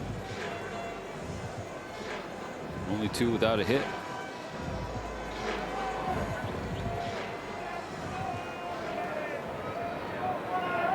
And his last 5 at-bats, Shohei has yet to record a hit.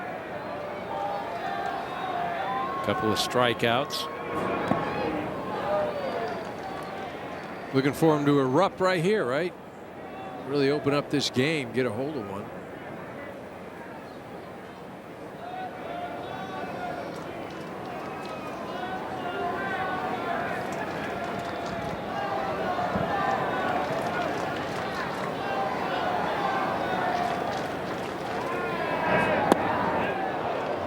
A lot of that so far tonight.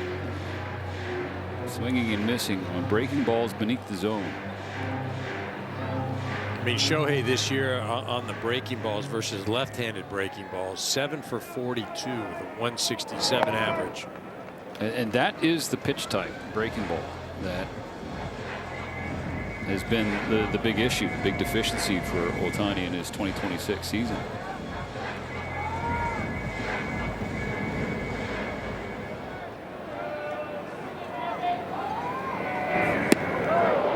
Here he gets beat by the hard stuff, sinker at 90 from Crook. Entering the series against fastballs and off-speed pitches, Shohei hitting .329, slugging .629 against breaking balls, .208, .333 slug.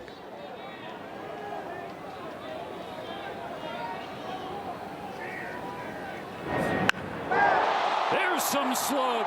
Loud noises.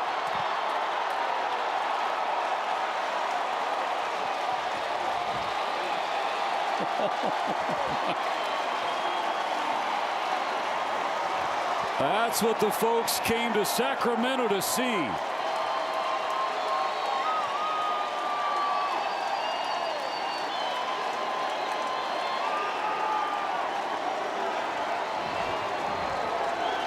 And it came on a breaking ball.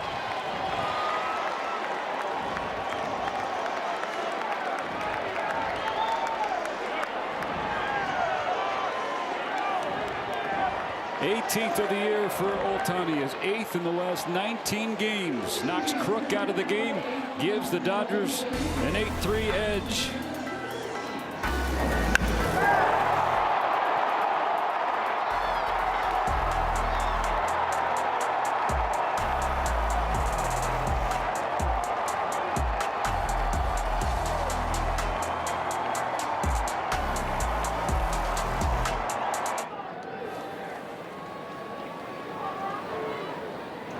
Back with Andy Pages as strike one called against him. Dodgers with 3 massive home runs tonight. Just saw Ohtani's. First one was Muncy's, sandwiched between them, Andy Pages, which gave the Dodgers a 5-3 lead in the 4th. Now 8-3. Still no outs in the 6th. Well, we talked about it. One of the weaknesses of this A's ball club is the bullpen. The Dodgers have just put up 3 runs, and Ohtani hitting that 3-run shot. You know, that's the first home run off a left-hander with a breaking ball since September 17th of last year for Shohei. It just kind of felt like it was going to happen. You know, we talked about it earlier in the at-bat. You just don't see him going for any period where he looks, I don't want to say overmatched, but you know, he hadn't had some real competitive swings, and you know that just isn't going to last. I mean, that's the thing about Shohei. He can look bad on a swing or hit a ball in the other dugout, and the next one hits it over the trees. And, you know, just one of the many things that's so remarkable about him. Freeman to left.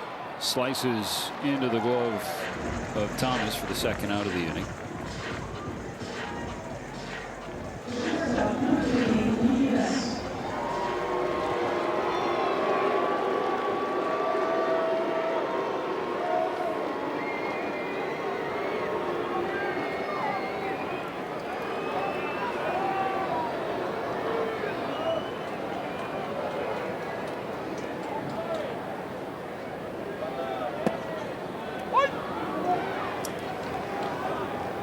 Sterner, 4-seamer, cutter, and throw that sweeper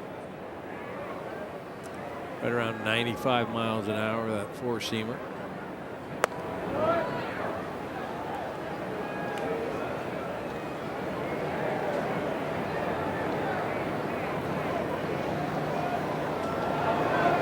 Mookie looking to get on the board, right?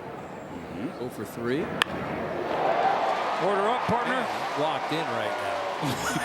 Connie and Betts. So all 9 starters now have recorded at least 1 hit.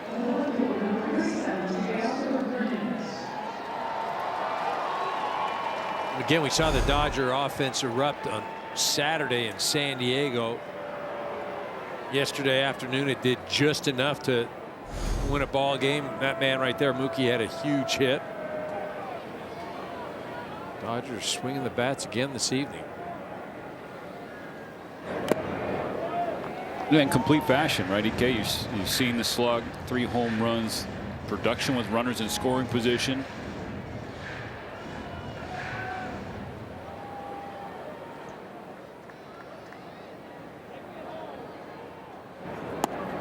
Dodgers continuing their assault offensively on the road, right?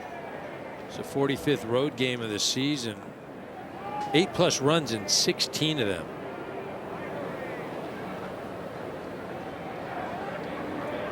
Ball and a strike on Teoscar Hernandez.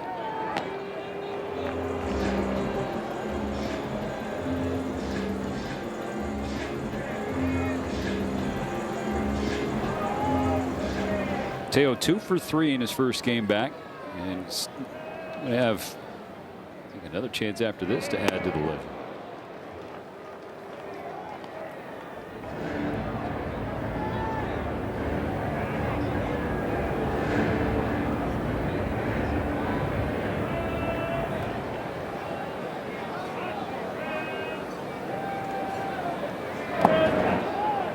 Sweeper in the dirt. Count squares up.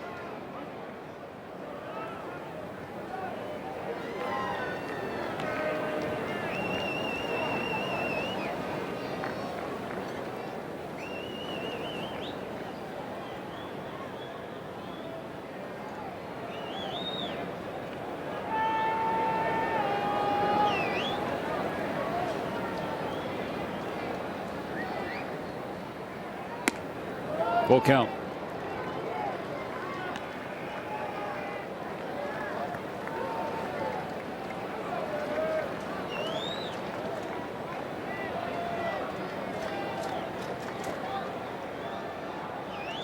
Runner goes, and Hernandez strikes out swinging.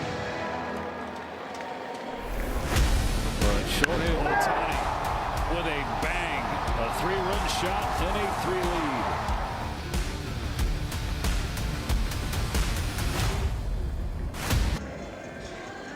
Eric Lauer back to the mound for the 6th on the heels of back-to-back 8-pitch innings. Got quite a turnaround, right? 23 and 24 pitches respectively in that 2nd and 3rd, and then decided to dial it down a little bit. 8 pitches, 8 pitches. 76 pitch. Strike 1 to Lawrence Butler. 6, 7, and 8 coming up for the A's.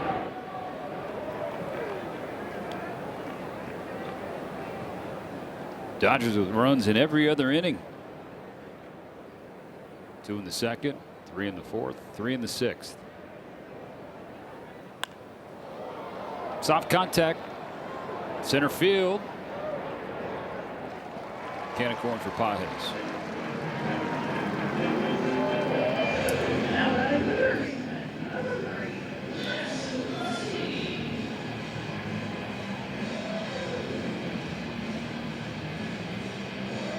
Dave Roberts 2 wins away from 1,000 in his managerial career.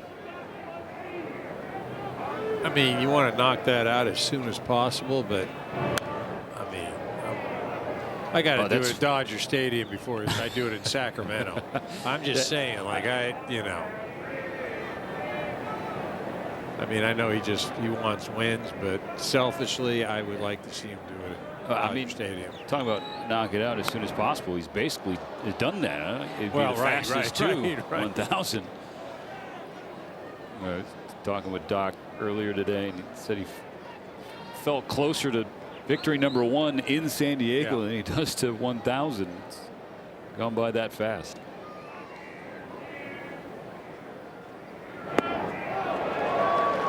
Strike 3 to get Muncy. So both Muncies started the day reaching their first 2 times, and then they both struck out in their 3rd plate appearance.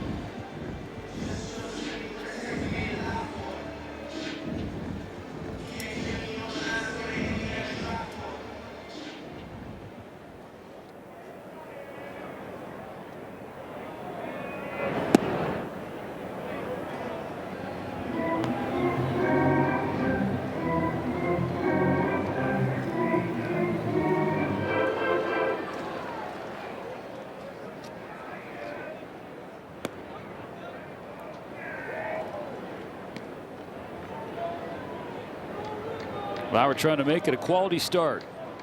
Getting through the 6th inning. 3 or fewer runs allowed. On 2-0, Alika Williams fouls one to his dugout. Oh, Mark Kotsay couldn't feel that he's upset with himself.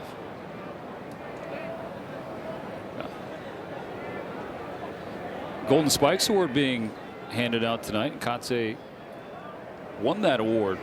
Most outstanding player in college baseball in 1995. Starring for Cal State Fullerton.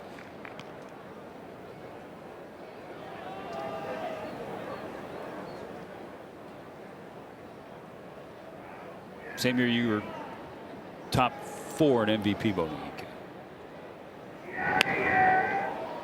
Line over the head of a leaping Muncy. It's a 2-out base hit to continue the 6th, and it snaps a streak of 9 straight retired by Eric Lauer. Yeah, Lika had been on that for the 2nd time this evening. Both times, though, been doing it with some magic. That one only 67 miles an hour off the bat. Remember that first AB, just kind of flipped it out into right field. Little looping pop up. But needless to say, 2 hits. We saw Brock Stewart throwing in the Dodger pen earlier, and stands the reason that, given how the Dodgers offense has created some separation here in the 6th, 8-3. Lauer's last 2 innings, 8 pitches, keep the pitch count in check. Dodgers letting him go a little bit longer. Back-to-back singles in the 6th. Make things a little bit more interesting.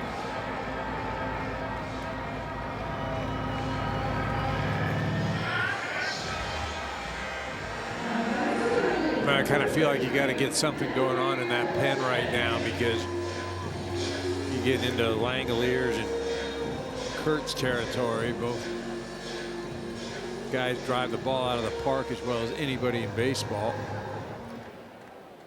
Got some movement now down in the pen. Top of the order, Henry Bolte. Strike 1.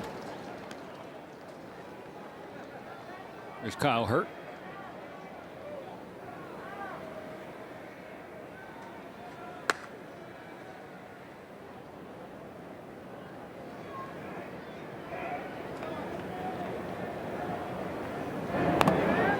Oh, 2. Back-to-back cutters. Bolte is offered at both of those. He can go right back with it. He can come in a little further inside. Or get cute, go away. Looks like they're setting up in. Lauer misses up.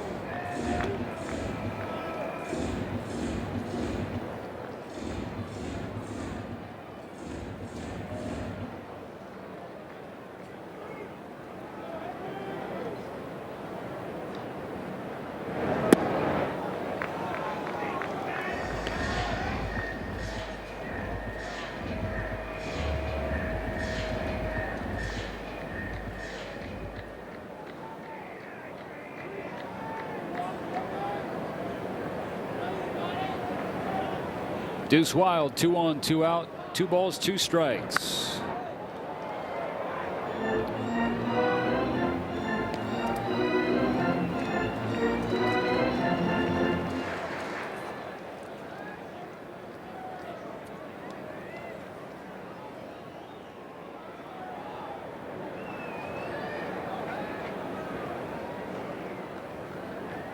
Lauer tries again. Fouled away again. This is the 7th instance for a Dodger starter this season facing a lineup for the 4th time. Led by Justin Robleski. We'll see in this series. He's done it 3 times. Yoshinobu Yamamoto twice. Ohtani once, and now Lauer. In the air, right field. Kyle Tucker has the final out. Quality start for Eric Lauer. Finishes the 6th, keeping the Dodgers ahead 8-3.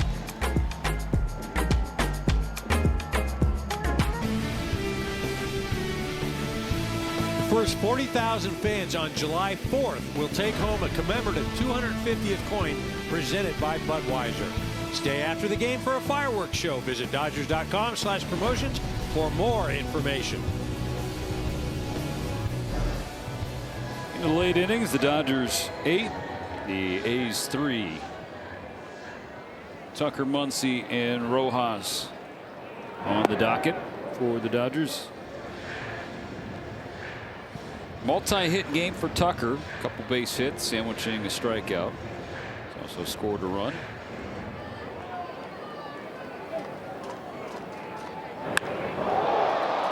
Fly ball, right center field. On the warning track, Bolte is there to make a jumping catch.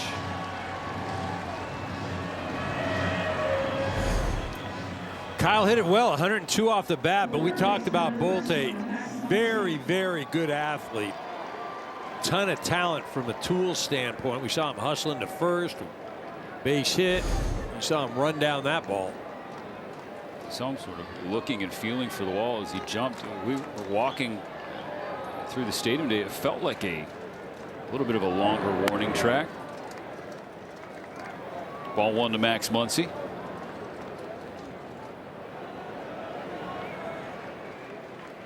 Good workman-like evening for Eric Lauer. You know, one of the things too, gave up the base hits early and gave up some runs, but you know, one of the things that he never gave in. Stayed away from the big inning. Again, these elements not great as far as pitching. Had a lot of cheap base hits or non-hard hit base hits, but real testament to his determination and efficiency, and 6 good innings. Pinch hitting for Rojas. The right-hander Morris on the mound.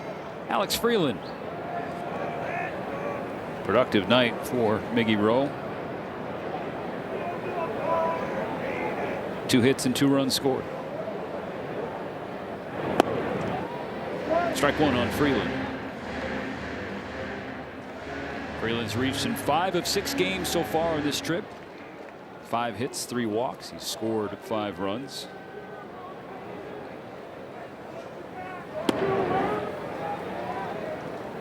Well, again, if the Dodgers are able to hold on this evening, in Lauer starts this year for LA, ball club is 6-0.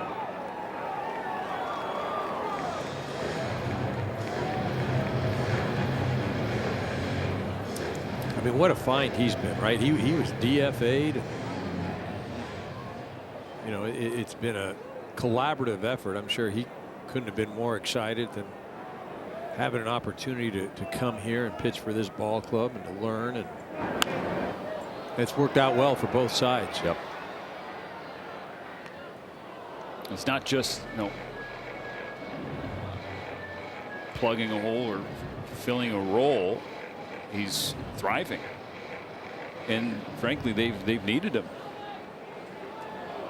Some of the injuries on the rest of the rotation. Bouncing ball, it spins back fair, and so Freeland is retired. The Dodgers go down in order in the 7th. It's time for the stretch, brought to you by Sit and Sleep, SoCal's most trusted mattress store.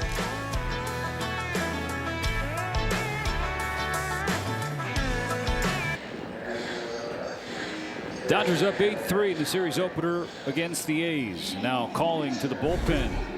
This call brought to you by Jacoby and Myers. After the quality start from Eric Lauer, Kyle Hurt takes the ball. Take a look at those numbers. 216 opponents average against, and you know, last outing trying to rebound from that. A little erratic. Strike 1 by the swinging bat of Shea Langeliers. Strike 1.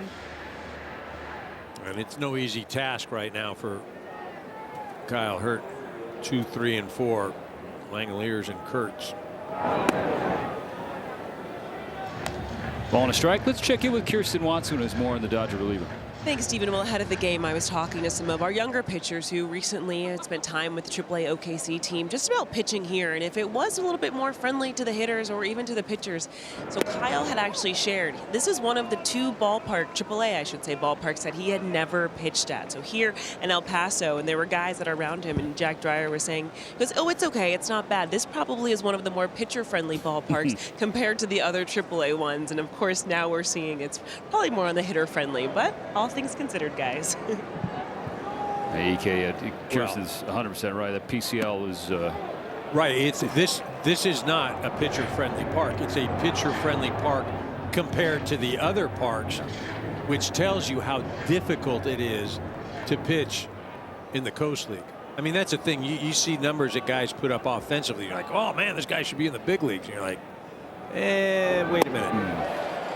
A strikeout to begin the night for Hurt. And you can look at the same way with the pitchers. You look at him and you go, I can't call this guy up. I mean, look at you got a 5-something ERA. But the parks that they pitch in, and you know, like Kirsten was saying, the guys are saying that this is more of a pitcher's park. Like, really? This is a pitcher's park? Like, bet you got Albuquerque, El Paso, Vegas, Reno. Swinging strike one. A whiff for Kurtz.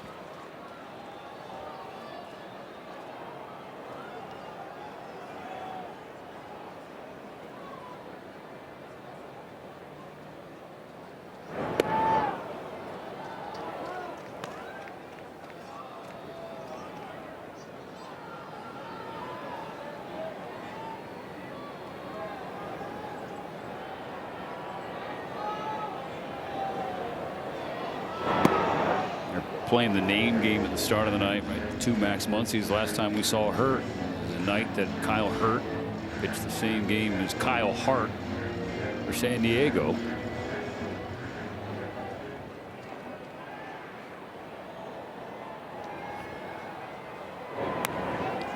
Two and two. Now looking around here, our first visit to Sutter Health Park. Not a shock, EK, but still pretty crazy to look around and see all the blue. I mean, the seats are green, obviously green and yellow, the A's colors, but so many Dodger fans here. Back-to-back Ks for Hurt against the 2 big sluggers. really a nice job. Obviously an 8-3 lead, but coming in and facing really the 2 biggest hitters for this A's ball club, and Kyle Hurt has gone right through them.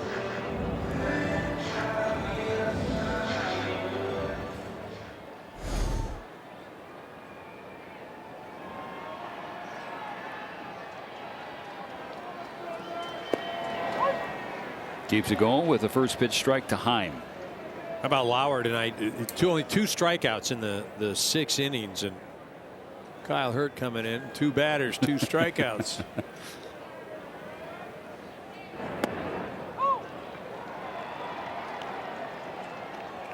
And on the doorstep of another.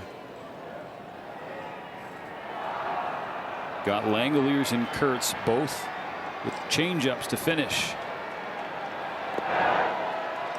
Tried to follow the same playbook with Heim.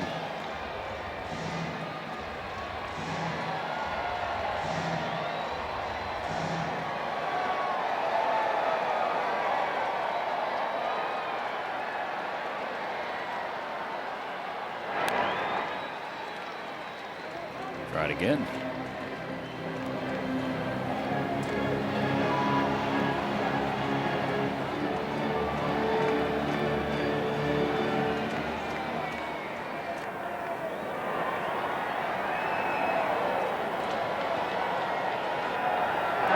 Swing and a miss, strike 3. Kyle Hurt strikes out the side in the 7th.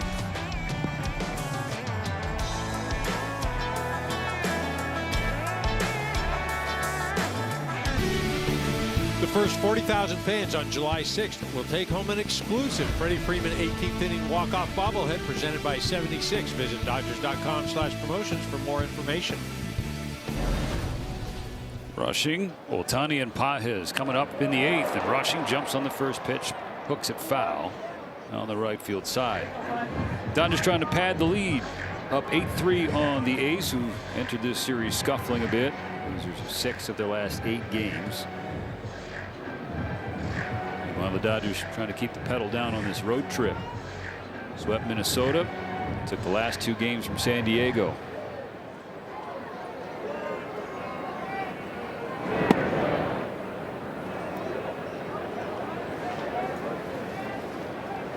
Kyle hurt that 7th inning, first time in his career. Punches out the side. Broken bat, still a base hit, and a leadoff knock for rushing. He's on for a 3rd time, his 2nd hit. Brings up Ohtani, trying to provide an encore after this blast in the 6th inning. Check out the tail end of it. A fan makes the catch. It's a Dodger fan wearing a 17 jersey with the kid in hand. Nice play, Pops.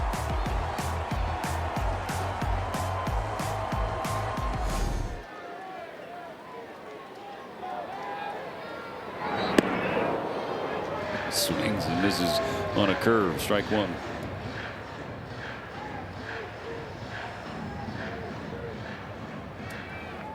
Perhaps the loudest of the Dodgers' 15 hits so far tonight.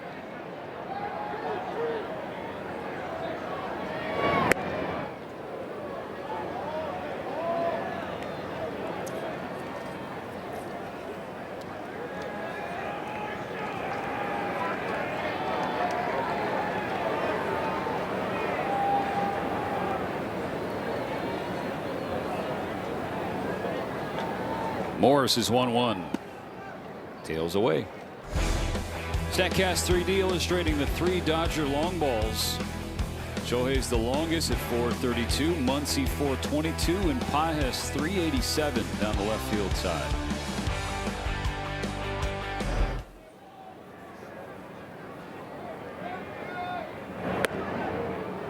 Ball 3.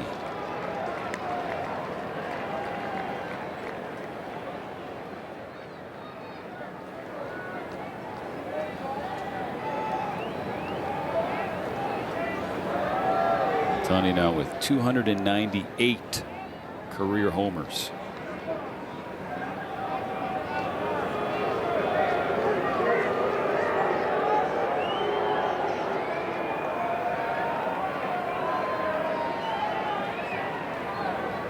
Ohtani in the driver's seat, 3-1.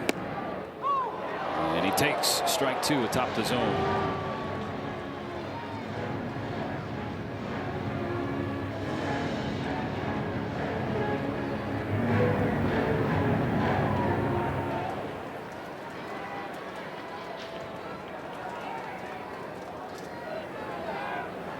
And the payoff. Shot down the left field side, slicing foul.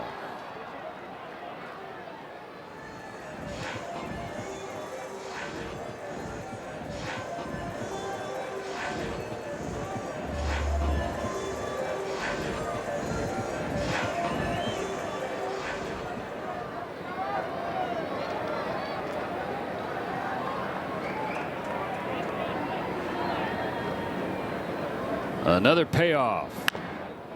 Chopper over the head of Kurtz into right field. Rushing will head to third.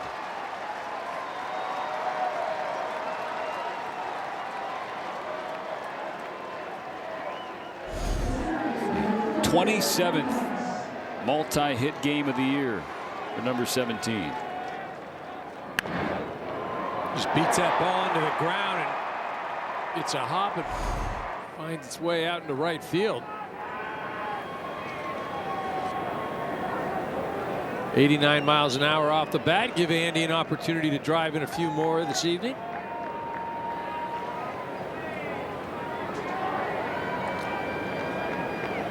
Dodgers have him cornered for Pages. First pitch swinging, pops it up on the right side of the infield.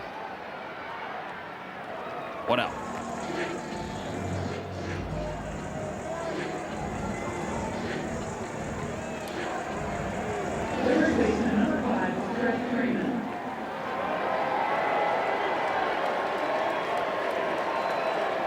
Every Dodger is a hit, and almost every Dodger has scored a run. The two that haven't are coming up to the plate.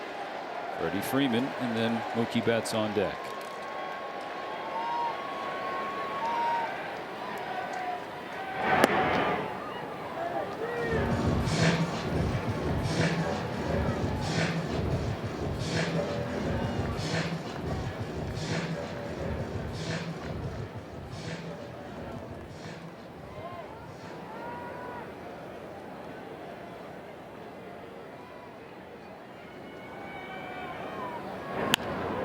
And Freeman serves one the other way.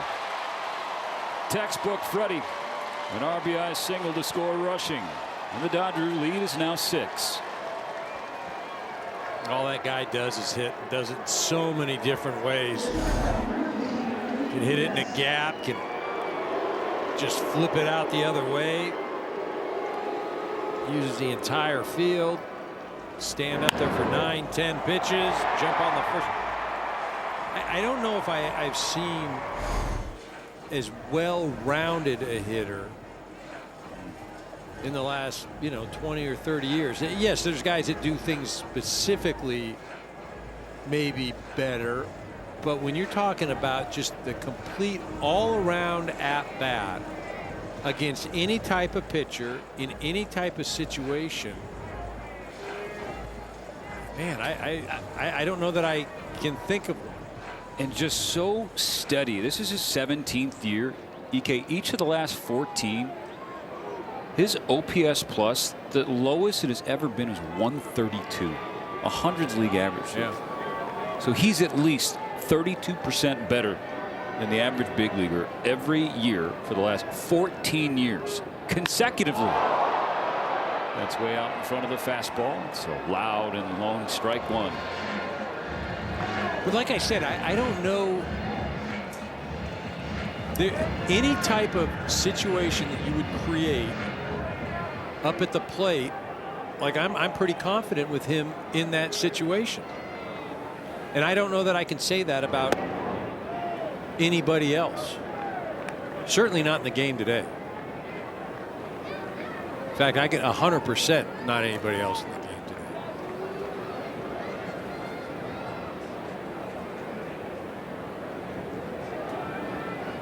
First and second, one out for the Dodgers in the 8th.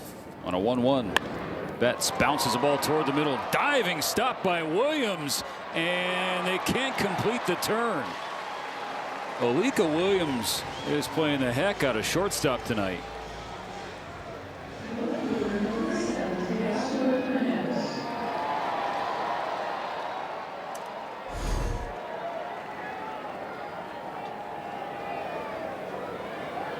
We talked about it, the athleticism of these A's, really impressive. Whether we've seen Bolte out in center, Williams over at short, these guys can move. First and third, 2 away. Ball 1 to Teoscar Hernandez. Singled in each of his first 2 plate appearances, then struck out in the next 2. Still a 2 for 4 night to announce his return to the lineup.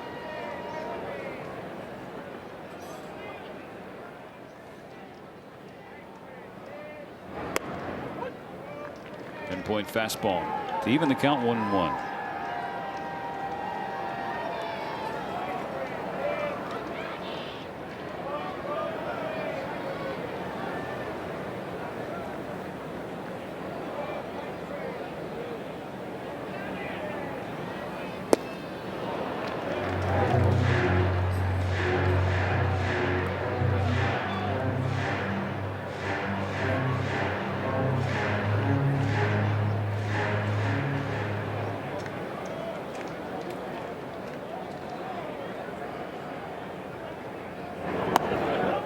Dunbite on the sweeper, 2-2. The Dodgers have matched their season high with 17 hits. Still have 4 outs of offense to play with. Try and set a new benchmark.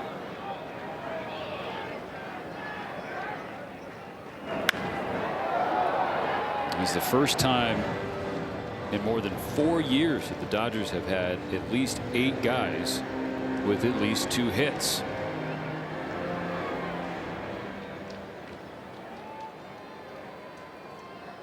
It really is crazy. Again, you go back to yesterday, no extra base hits. Strike 3, fastball at the knees is perfectly placed by Morris. They strand 2, but the Dodgers get 1 more.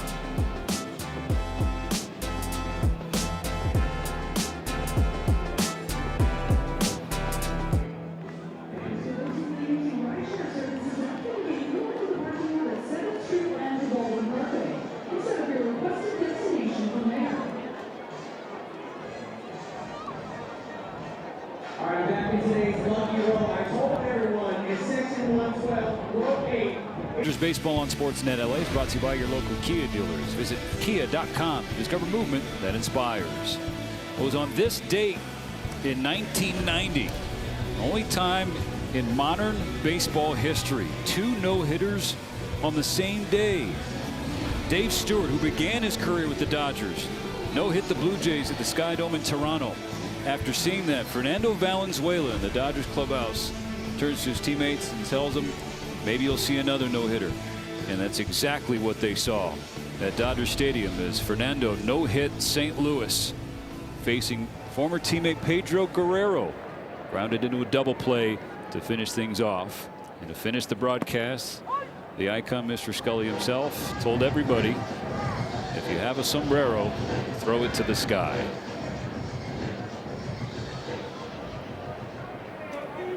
You know, that was too. Fernando was at the later stages.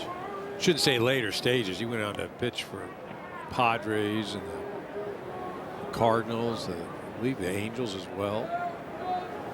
But that was, you know, he had been in the league for 8 years. You know, he wasn't at peak Fernando and still went out and battled. But it's an excellent point, Ike. It was not prime peak Fernando. No. It was not his best season. So for him to tell his teammates, right, yeah, get ready for another one, and then do it, adds to the legend.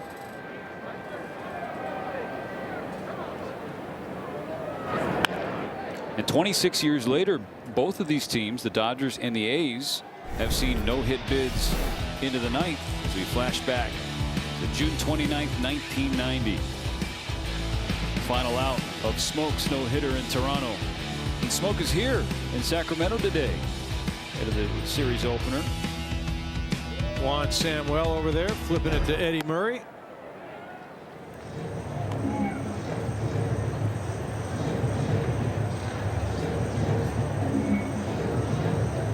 Definitely no hitters here tonight. The Dodgers with 17 hits, the A's with 9. The Dodgers leading 9-3 in the bottom of the 8th. Will count for Jonathan Hernandez against the pinch hitting Carlos Cortez. Mention how both teams nearly had no hitters this year. Yoshinobu Yamamoto, 13th of the month in Chicago. Perfect game end with 2 outs in the 8th, and then a no hitter broken up. The leadoff home run in the 9th. Cortez grounds out. 1 gone here in the 8th. Well, for the A's, they're visiting Anaheim May 18th, and JT Ginn, no hitter through 8, working with a 1-0 lead, gives up a leadoff single. All right, no hitter over, but still a gem to be completed. The very next hitter, Zach Neto, hit a walk-off 2-run homer. You go from 3 outs away from a no hitter to a loss in a blink for Ginn. All 1 low for Butler. I got to revisit Fernando real quick. Do it. You know, I mentioned the Angels and St. Louis and the Padres. I did not remember Baltimore, nor did I remember Philadelphia. Do you have those on your bingo card? No way you did. Negative, Ghost Rider. Yeah, right. 1993 went 8-10 Baltimore. Anyhow, one of the greatest left-handers for a period of time, and Obviously one of the great Dodger left-handers. And one of his greatest nights. And Fernando would say later in his life when he joined the Dodgers broadcast team that I couldn't tell you the last batter I faced or the last team that I faced, but I will always remember Vin Scully's call, my no-hitter. That will stay with me forever. If you have a sombrero, throw it to the sky.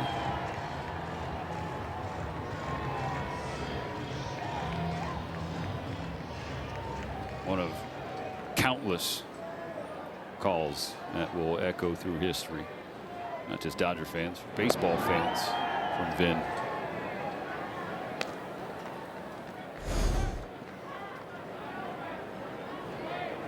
It's a lot of that. I mean, I stole it after game 1 of the 2024 World Series. That was the Dodgers' first game following Fernando's passing. Freddie, of course, hits the walk-off grand slam. And as Dodger Stadium is still rumbling,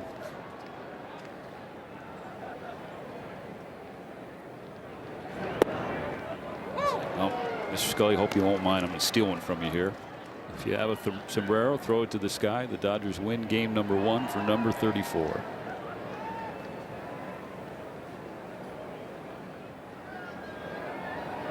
One on, one out in the 8th. The 1-2 pitch. Grounded off the glove of Hernandez toward first. He picks it up, gives it to Freddie. In time. What a play. Really good awareness by Freddie to know that he wasn't going to be able to get the ball and get back to first. So he goes to first, and Hernandez does a nice job of recovering and being able to flip that ball to Freddie while falling down.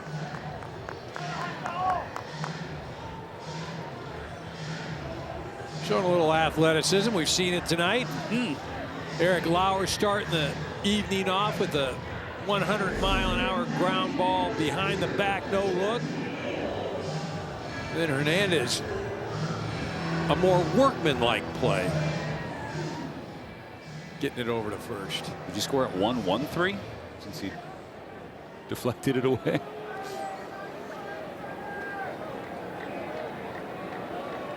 What'd you write? 1-3. Yeah, all right. Are you just trying to set me up and see if I'd write 1-1-3 and go like, why'd you write 1-1-3? No, I felt the tone was very obviously. You're just trying to mess up my scorebook. I would. You write it down. You have write a pencil. It, it doesn't matter if you mess up. Well, my eraser. That's a good point. Gone, right? That's, you know, there's a reason for that.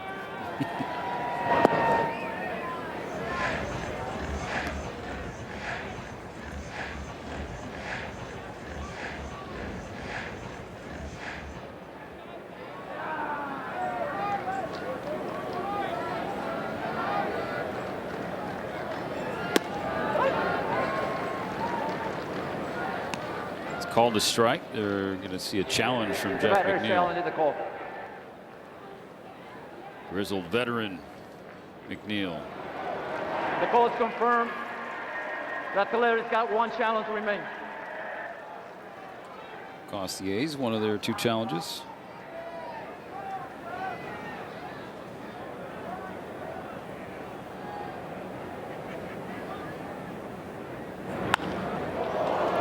McNeil skies it to center. And that'll do it. 8 full innings. 9-3 Dodgers on to the 9th.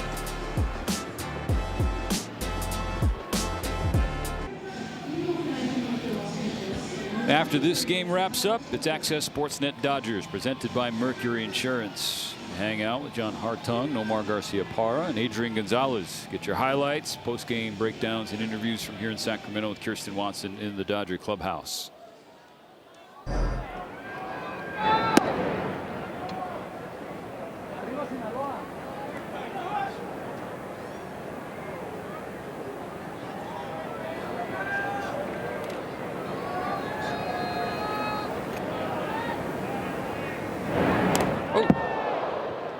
Tucker has to do some dancing out of the way of ball 2.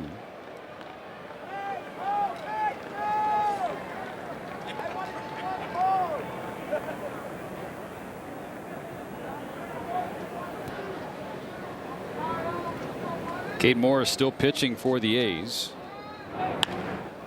Tucker down the left field line, foul.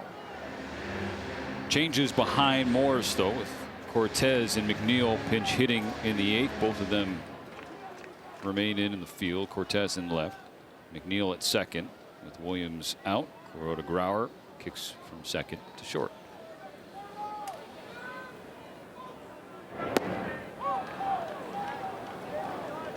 Strike 2 called and challenge from Tucker.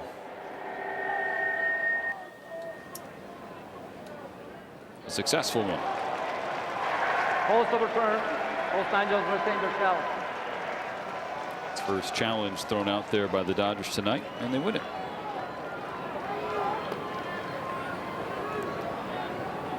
A couple times they perhaps could have challenged, but they were probably thinking, is EK going to get on me if I challenge and lose here? I mean, just adding fuel to the fire, huh, Nelly? Just stirring it up. Just here to educate, that's all.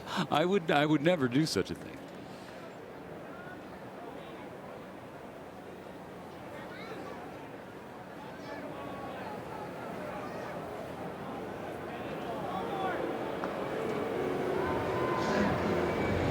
Trying to get on the right page out there, huh? 9-3 ball game.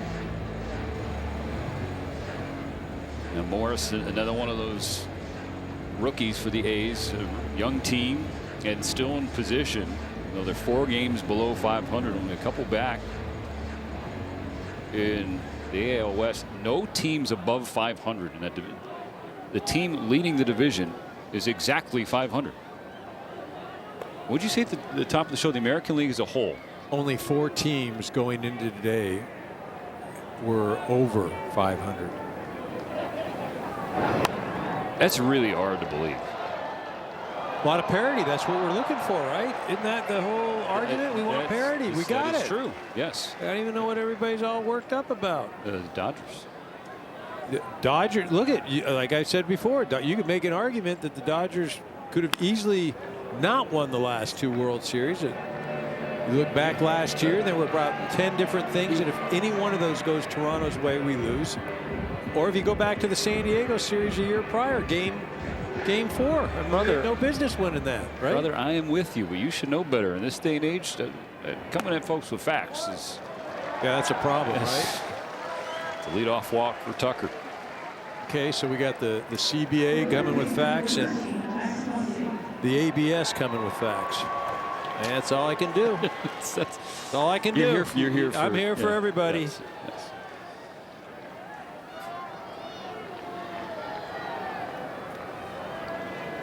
Two for 4 nights so far for Max Muncy on his 5th trip to the plate.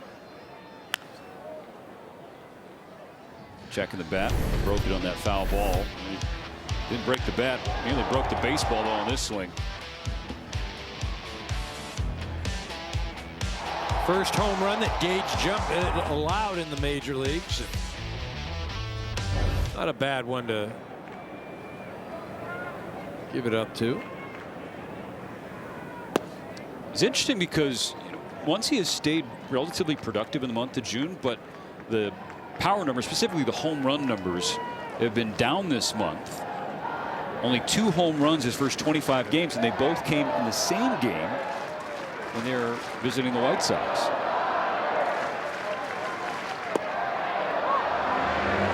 Strike 2. So Muncy broke a 13-game home run drought. Pages broke a 17-game drought. And they still have the best record in all of baseball. Another fact from you. Right? I mean, you know, and there's all these things. Well, they haven't done this. This guy's hurt. They haven't done this. Shallow left. Cortez is out number 1.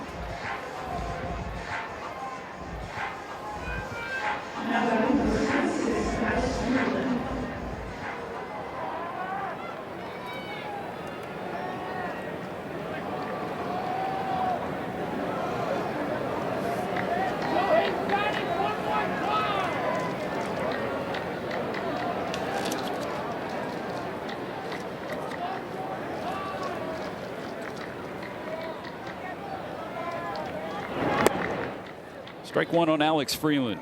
Came off the bench. Good hitting for Rojas in the 7th. Grounded out.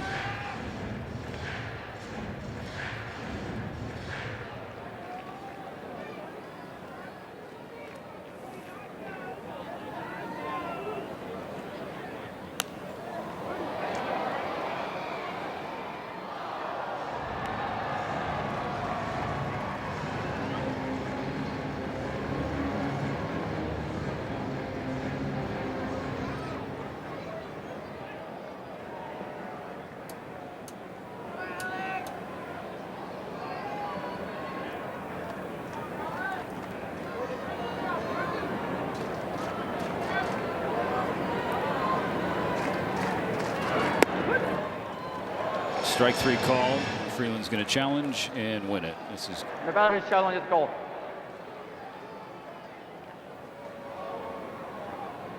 Yeah. 1-2 count.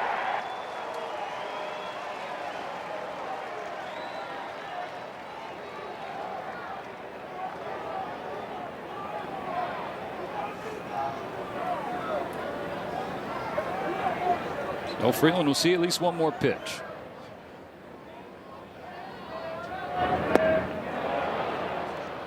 And just one more pitch. 2 out.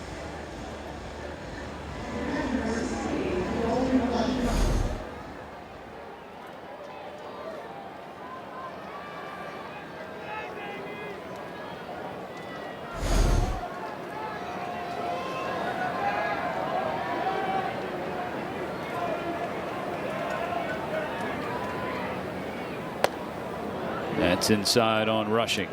Rush having a real nice evening. 3 times he's turned the lineup over, setting the table for Shohei.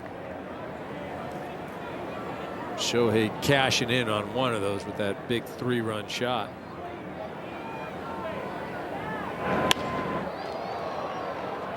Strike sliced out of play.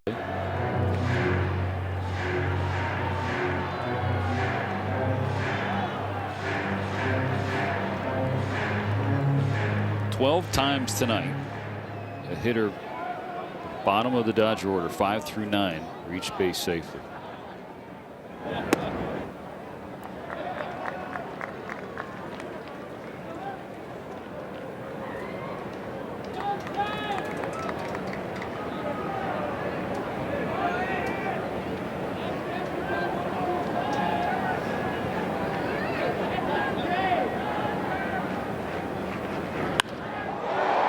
Cracked to center, but right at Bolte. Top of the 9th over. The Dodgers 3 outs away from a win.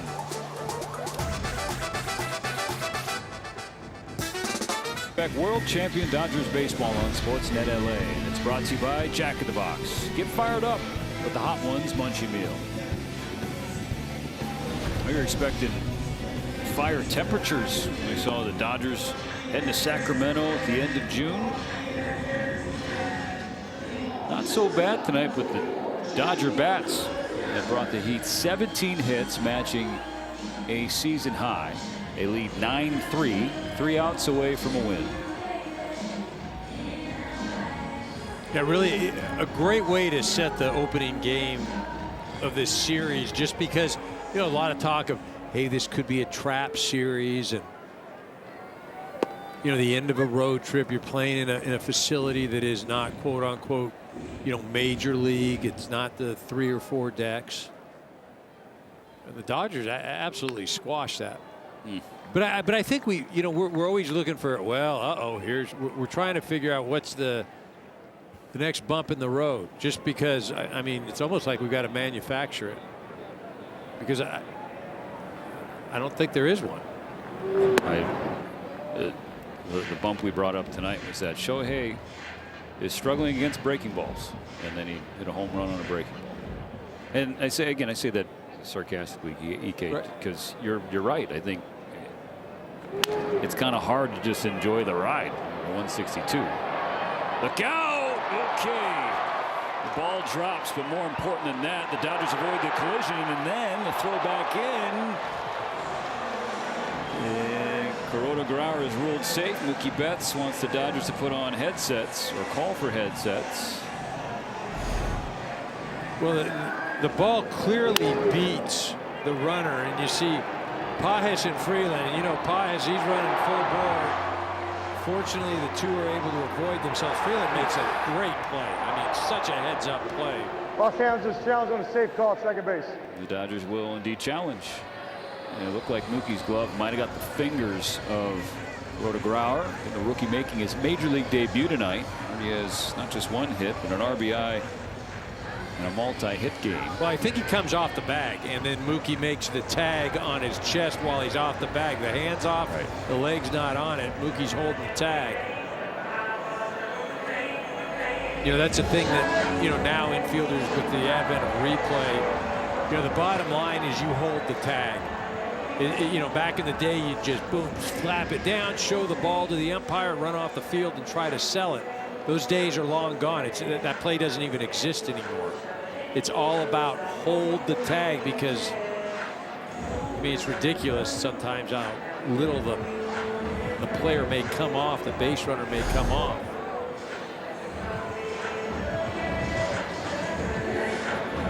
But really a heads-up play by Freeland. I mean, he went from almost losing his life to getting the ball and firing it, getting it back to second, making a heck of a play.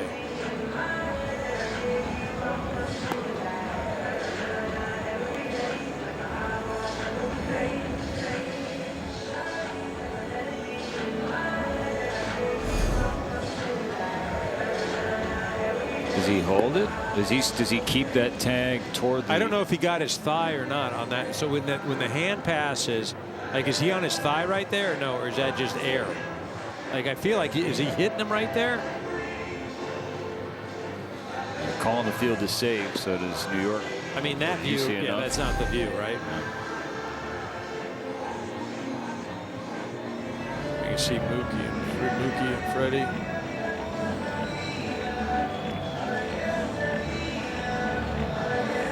What are you doing tomorrow? Nothing. You want to come on my podcast? Yeah, maybe. Let's see how things are going. Yeah. See, like, I think Mookie holds him on his leg right there. I think he gets him on the leg. Now, I don't. It's the left hand. Yeah, it's ride the bag. It's hard.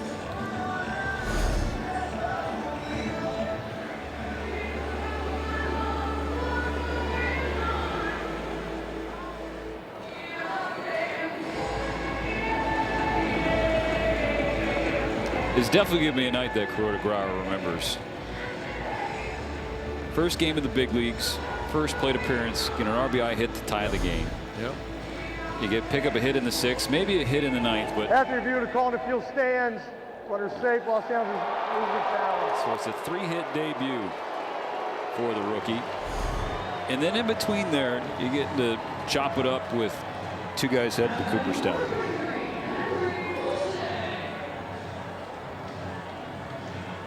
Certainly a nice start for the young man. Always excited to see a first-timer get those hits out of the way and start the career. Check swing, and he went around. Strike 1 on Bolte, the top of the order.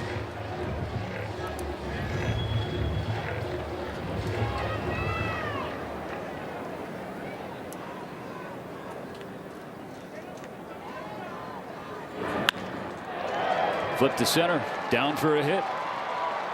Back-to-back singles off Hernandez starting the 9th inning.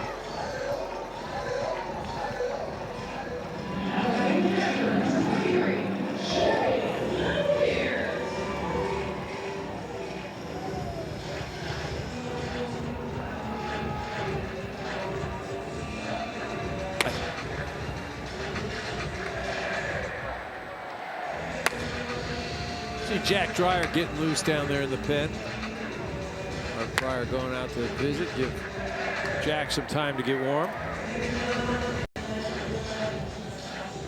As Mark Pryor visits the mound, looking ahead to the next couple games in this series.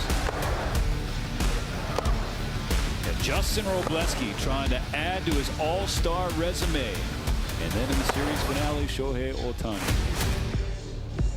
Yeah, some exciting pitching matchups for the Dodgers these next 2 ball games. Robleski is just He's been doing it all year and really has arguably been the most valuable pitcher for the Dodgers this year.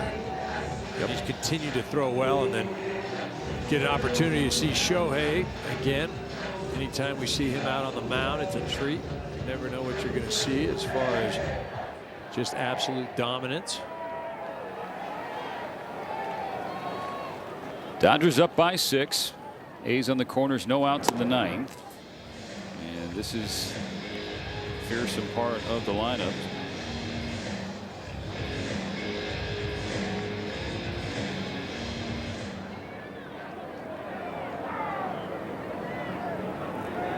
Langeliers right-handed.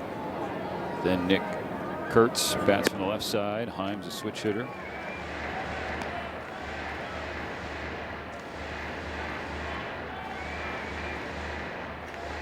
And Cortez a lefty.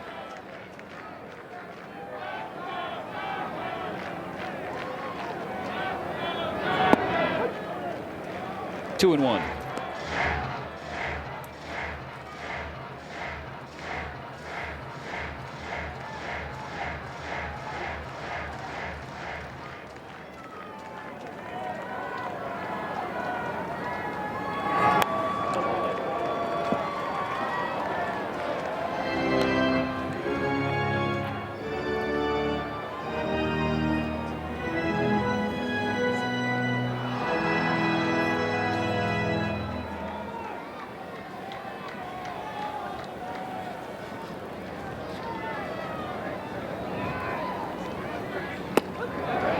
Strike 3 called. It's a big first out for Hernandez, getting Langeliers.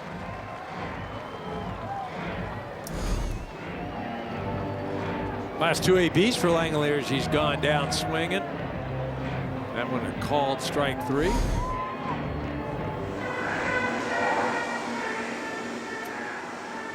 Dave Roberts going to make a move. Bring in Jack Dreyer to face Kurtz. 2 on 1 out in the 9th. Dodgers still ahead by 6.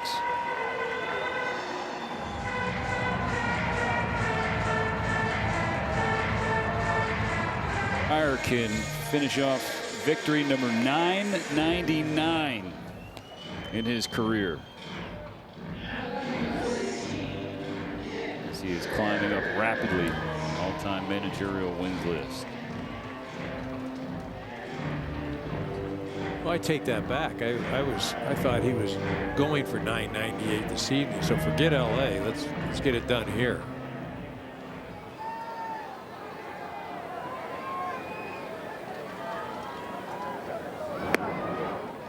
Ball upstairs to start the night for Dreyer, looking for the last 2 outs of the night.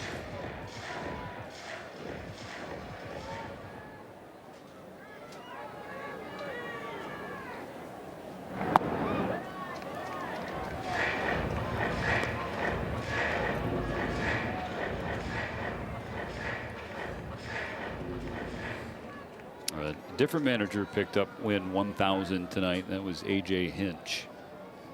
But to the conversation we had earlier about Doc, a lot fewer games managed. Right. For Roberts compared to Hinch. Well, like I said, let's get that done here in Sacramento and start working on the next 1,000. Right. No need to wait till we get home. Well, there is something to be said about, you know, your first one against the Padres and then 1,000 against the Padres, right? It's kind of some bookendy stuff, and the fact that look out, skips up and over rushing, and that will bring in the 4th run of the night for the A's. Kurtz heads down to first base.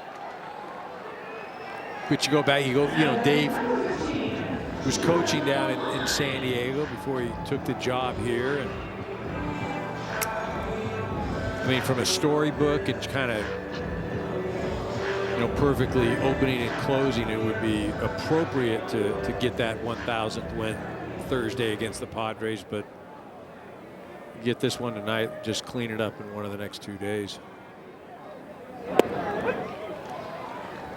Strike 1 to Heim.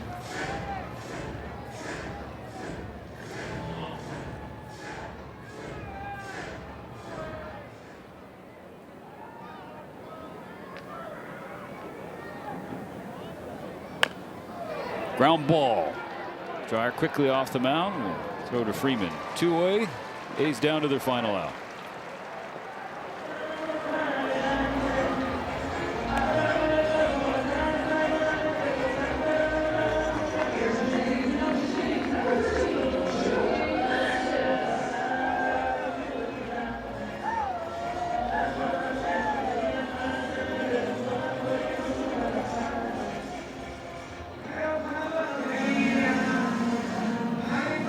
Pinch hitter for Cortez. Joey Meneses is Tanner Scott. He's starting to let it eat in the Dodger pen. 9-4 Dodgers, 1 out to go.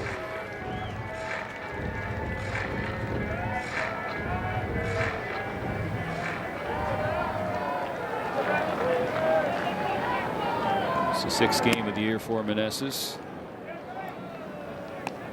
He's 1 for his first 10. Does have 3 walks. But last time the Dodgers faced him, he was with the Washington Nationals.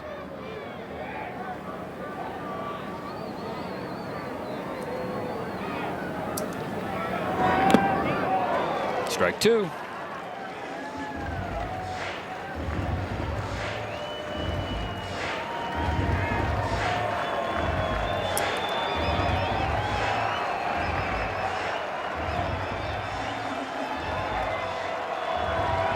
And the thousands of Dodger fans who came to Sutter Health Park here in Sacramento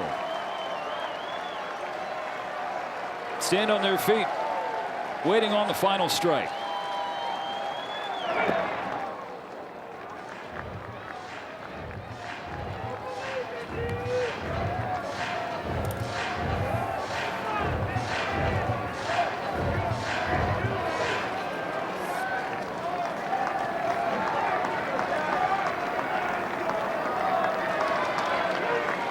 That's a win for LA.